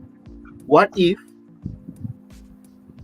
the ex was trying to call again, that was the second time dia nak call kawan dia who is also kawan kepada Sibu that set them up, and kawan dia tu pun bekerja dekat this type of department. Menarik. So Menarik. sekarang ni dia akan macam like, kau tahu tak dia tu menangis, like what like what should I care kan? Dia like, dia dah backstab aku, tapi kau dengan dia dah lama, kau tak ingat ke time dia aku introduce korang baik-baik and everything. So now tiba-tiba dia macam like, masa dia sedih ni, masa ni lah aku nak kena support dia, baru dia datang balik dekat kau. And then turns out rupanya this person pun sebenarnya ada feelings to Sibu. Jadilah the multiple love triangle. Then you get your stereotypical K-drama lah. I think if they were to do that, it would cheapen it. Tapi I do hope that sebab muka dia berubah bila dia tengok phone kan, ada final scene dia tengok siapa call. So I do, aku harap ex dia call, I harap Eugene yang call, but tapi I am saying this because I've had a personal experience like this. So if it happens, then aku akan tengok episod ni dengan penuh interest lah dan penuh attachment. I hope it won't happen, tapi if it does, what aku predict this could be, she calls him and she says, you know what, I made a mistake and I still love you. Now, if that were to happen, oh man, aku tangan, kaki, badan, kentut semua masuk dalam cerita ni. So yeah. Because when you are in that place, when you get that phone call, if he does get that phone call, dude, dunia tengah terbalik. In a good way, and in a unexpected way. I don't want to say bad because things don't happen. Things all happen for a reason. But if he does get that phone call, it will be really interesting. In fact, that could be the inciting incident for him to finally show his age. Sebab dia tak reti nak proses benda-benda macam ni. So dia ingat, okay, aku sukakan kau, aku minatkan kau, kau benci aku, kau cheat aku, okay tak apa, aku couple dengan orang lain, aku happy, things are moving along as how I feel they should move along because aku free spirit. Boom, konflik besar pertama hidup kau. Ex kau nak datang balikkan kau, and then kau realise ada benda yang terbuku yang kau tak lepaskan lagi dan sebenarnya kau masih sayangkan dia. Ambil. So now, Mr. 26-year-old, process that shit. Kita jangan lupa officially the ex tak tahu dia orang ni couple. Visibility. As far as she's concerned, aku nak kembali kepada aku nak kembali kepada kau. Yes, exactly. Yeah. Which is like so that will be interesting lah. Then we start to see the bad side of it. Kalau macam dia kata, aku tak nak couple dengan kau sebab dia petty. Dia petty kan. Macam I'm not going to give you that satisfaction. You know what? Dia marah balik. So then he shows his immaturity, or rather he shows his age, which is then a nice story to tell. Because manalah tahu dalam tu dia cakap something ataupun ex dia kata something macam, I know you were like this, and then katakanlah contoh, I got you the job at that particular region. Lepas tu macam and then there was a scene where dia jumpa Hakyung tanya, so how did you get this job, and he lied about it because he's slightly bukan sebab dia malu, tapi kalau dia cerita tu dia kena buka cerita Eugene balik, dan dia tak nak buka cerita Eugene tu, so naturally he would conceal it, and then she finds out from somebody else, and then it becomes so yeah. Teori Brazil lagi teruk. Wah, bapak ex dia tu yang got uji the place. Oh, lagi bullshit Lepas tu that's why dia tengok, alamak, bapak ex aku call lah, celaka aku lah, oh shit. Aku dah jawab tadi. Ni bukan cerita Marvel tau. Oh ya ke? Sifatkan sedikit hyping tu. Korang berteori intense gila. Janganlah kutuk Marvel. Jangan kutuk DC pun, kutuk Snyder Cut je. Belum sampai teori Taco Bell lagi Betul, belum lagi. Tak, ni okay, aku rasa untuk K-drama Taco Bell tak pakai. Kita pakai teori jajangmyeon. Oh, yang ada kicap tu Ada kicap yang aku makan itu. Alright guys, so ada apa lagi harapan? before I wrap up for Oh, tonight. teori kimchi baru fair, baru best. I Ini like pun sedap. Teori kimchi Yeah. best. Okay. Alright. Tak ada, I got nothing else to add. Alright guys. Harapan So, more amazing. insight on the Eugene punya relationship with Lizzie Wu lah. Yes. But she still looks like a bitch to me. Kau pecahkan Itulah hati. kalau Eh, kau nak redemption, kau kena have that dia punya point of view, apa jadi you. Yes. Nick, interesting kau cakap benda tu. Sebab dekat Reddit, she has a lot of fans. Karakter yang berlakon Eugene has a lot of fans, a lot of people like her, tapi dia typecast in this role. The fans are not unhappy about it. Cuma dia macam, bilalah kita nak tengok kita punya heroine mendapat watak yang kita ingin-inginkan untuk dia. Ramai orang cakap benda tu lah. Okay.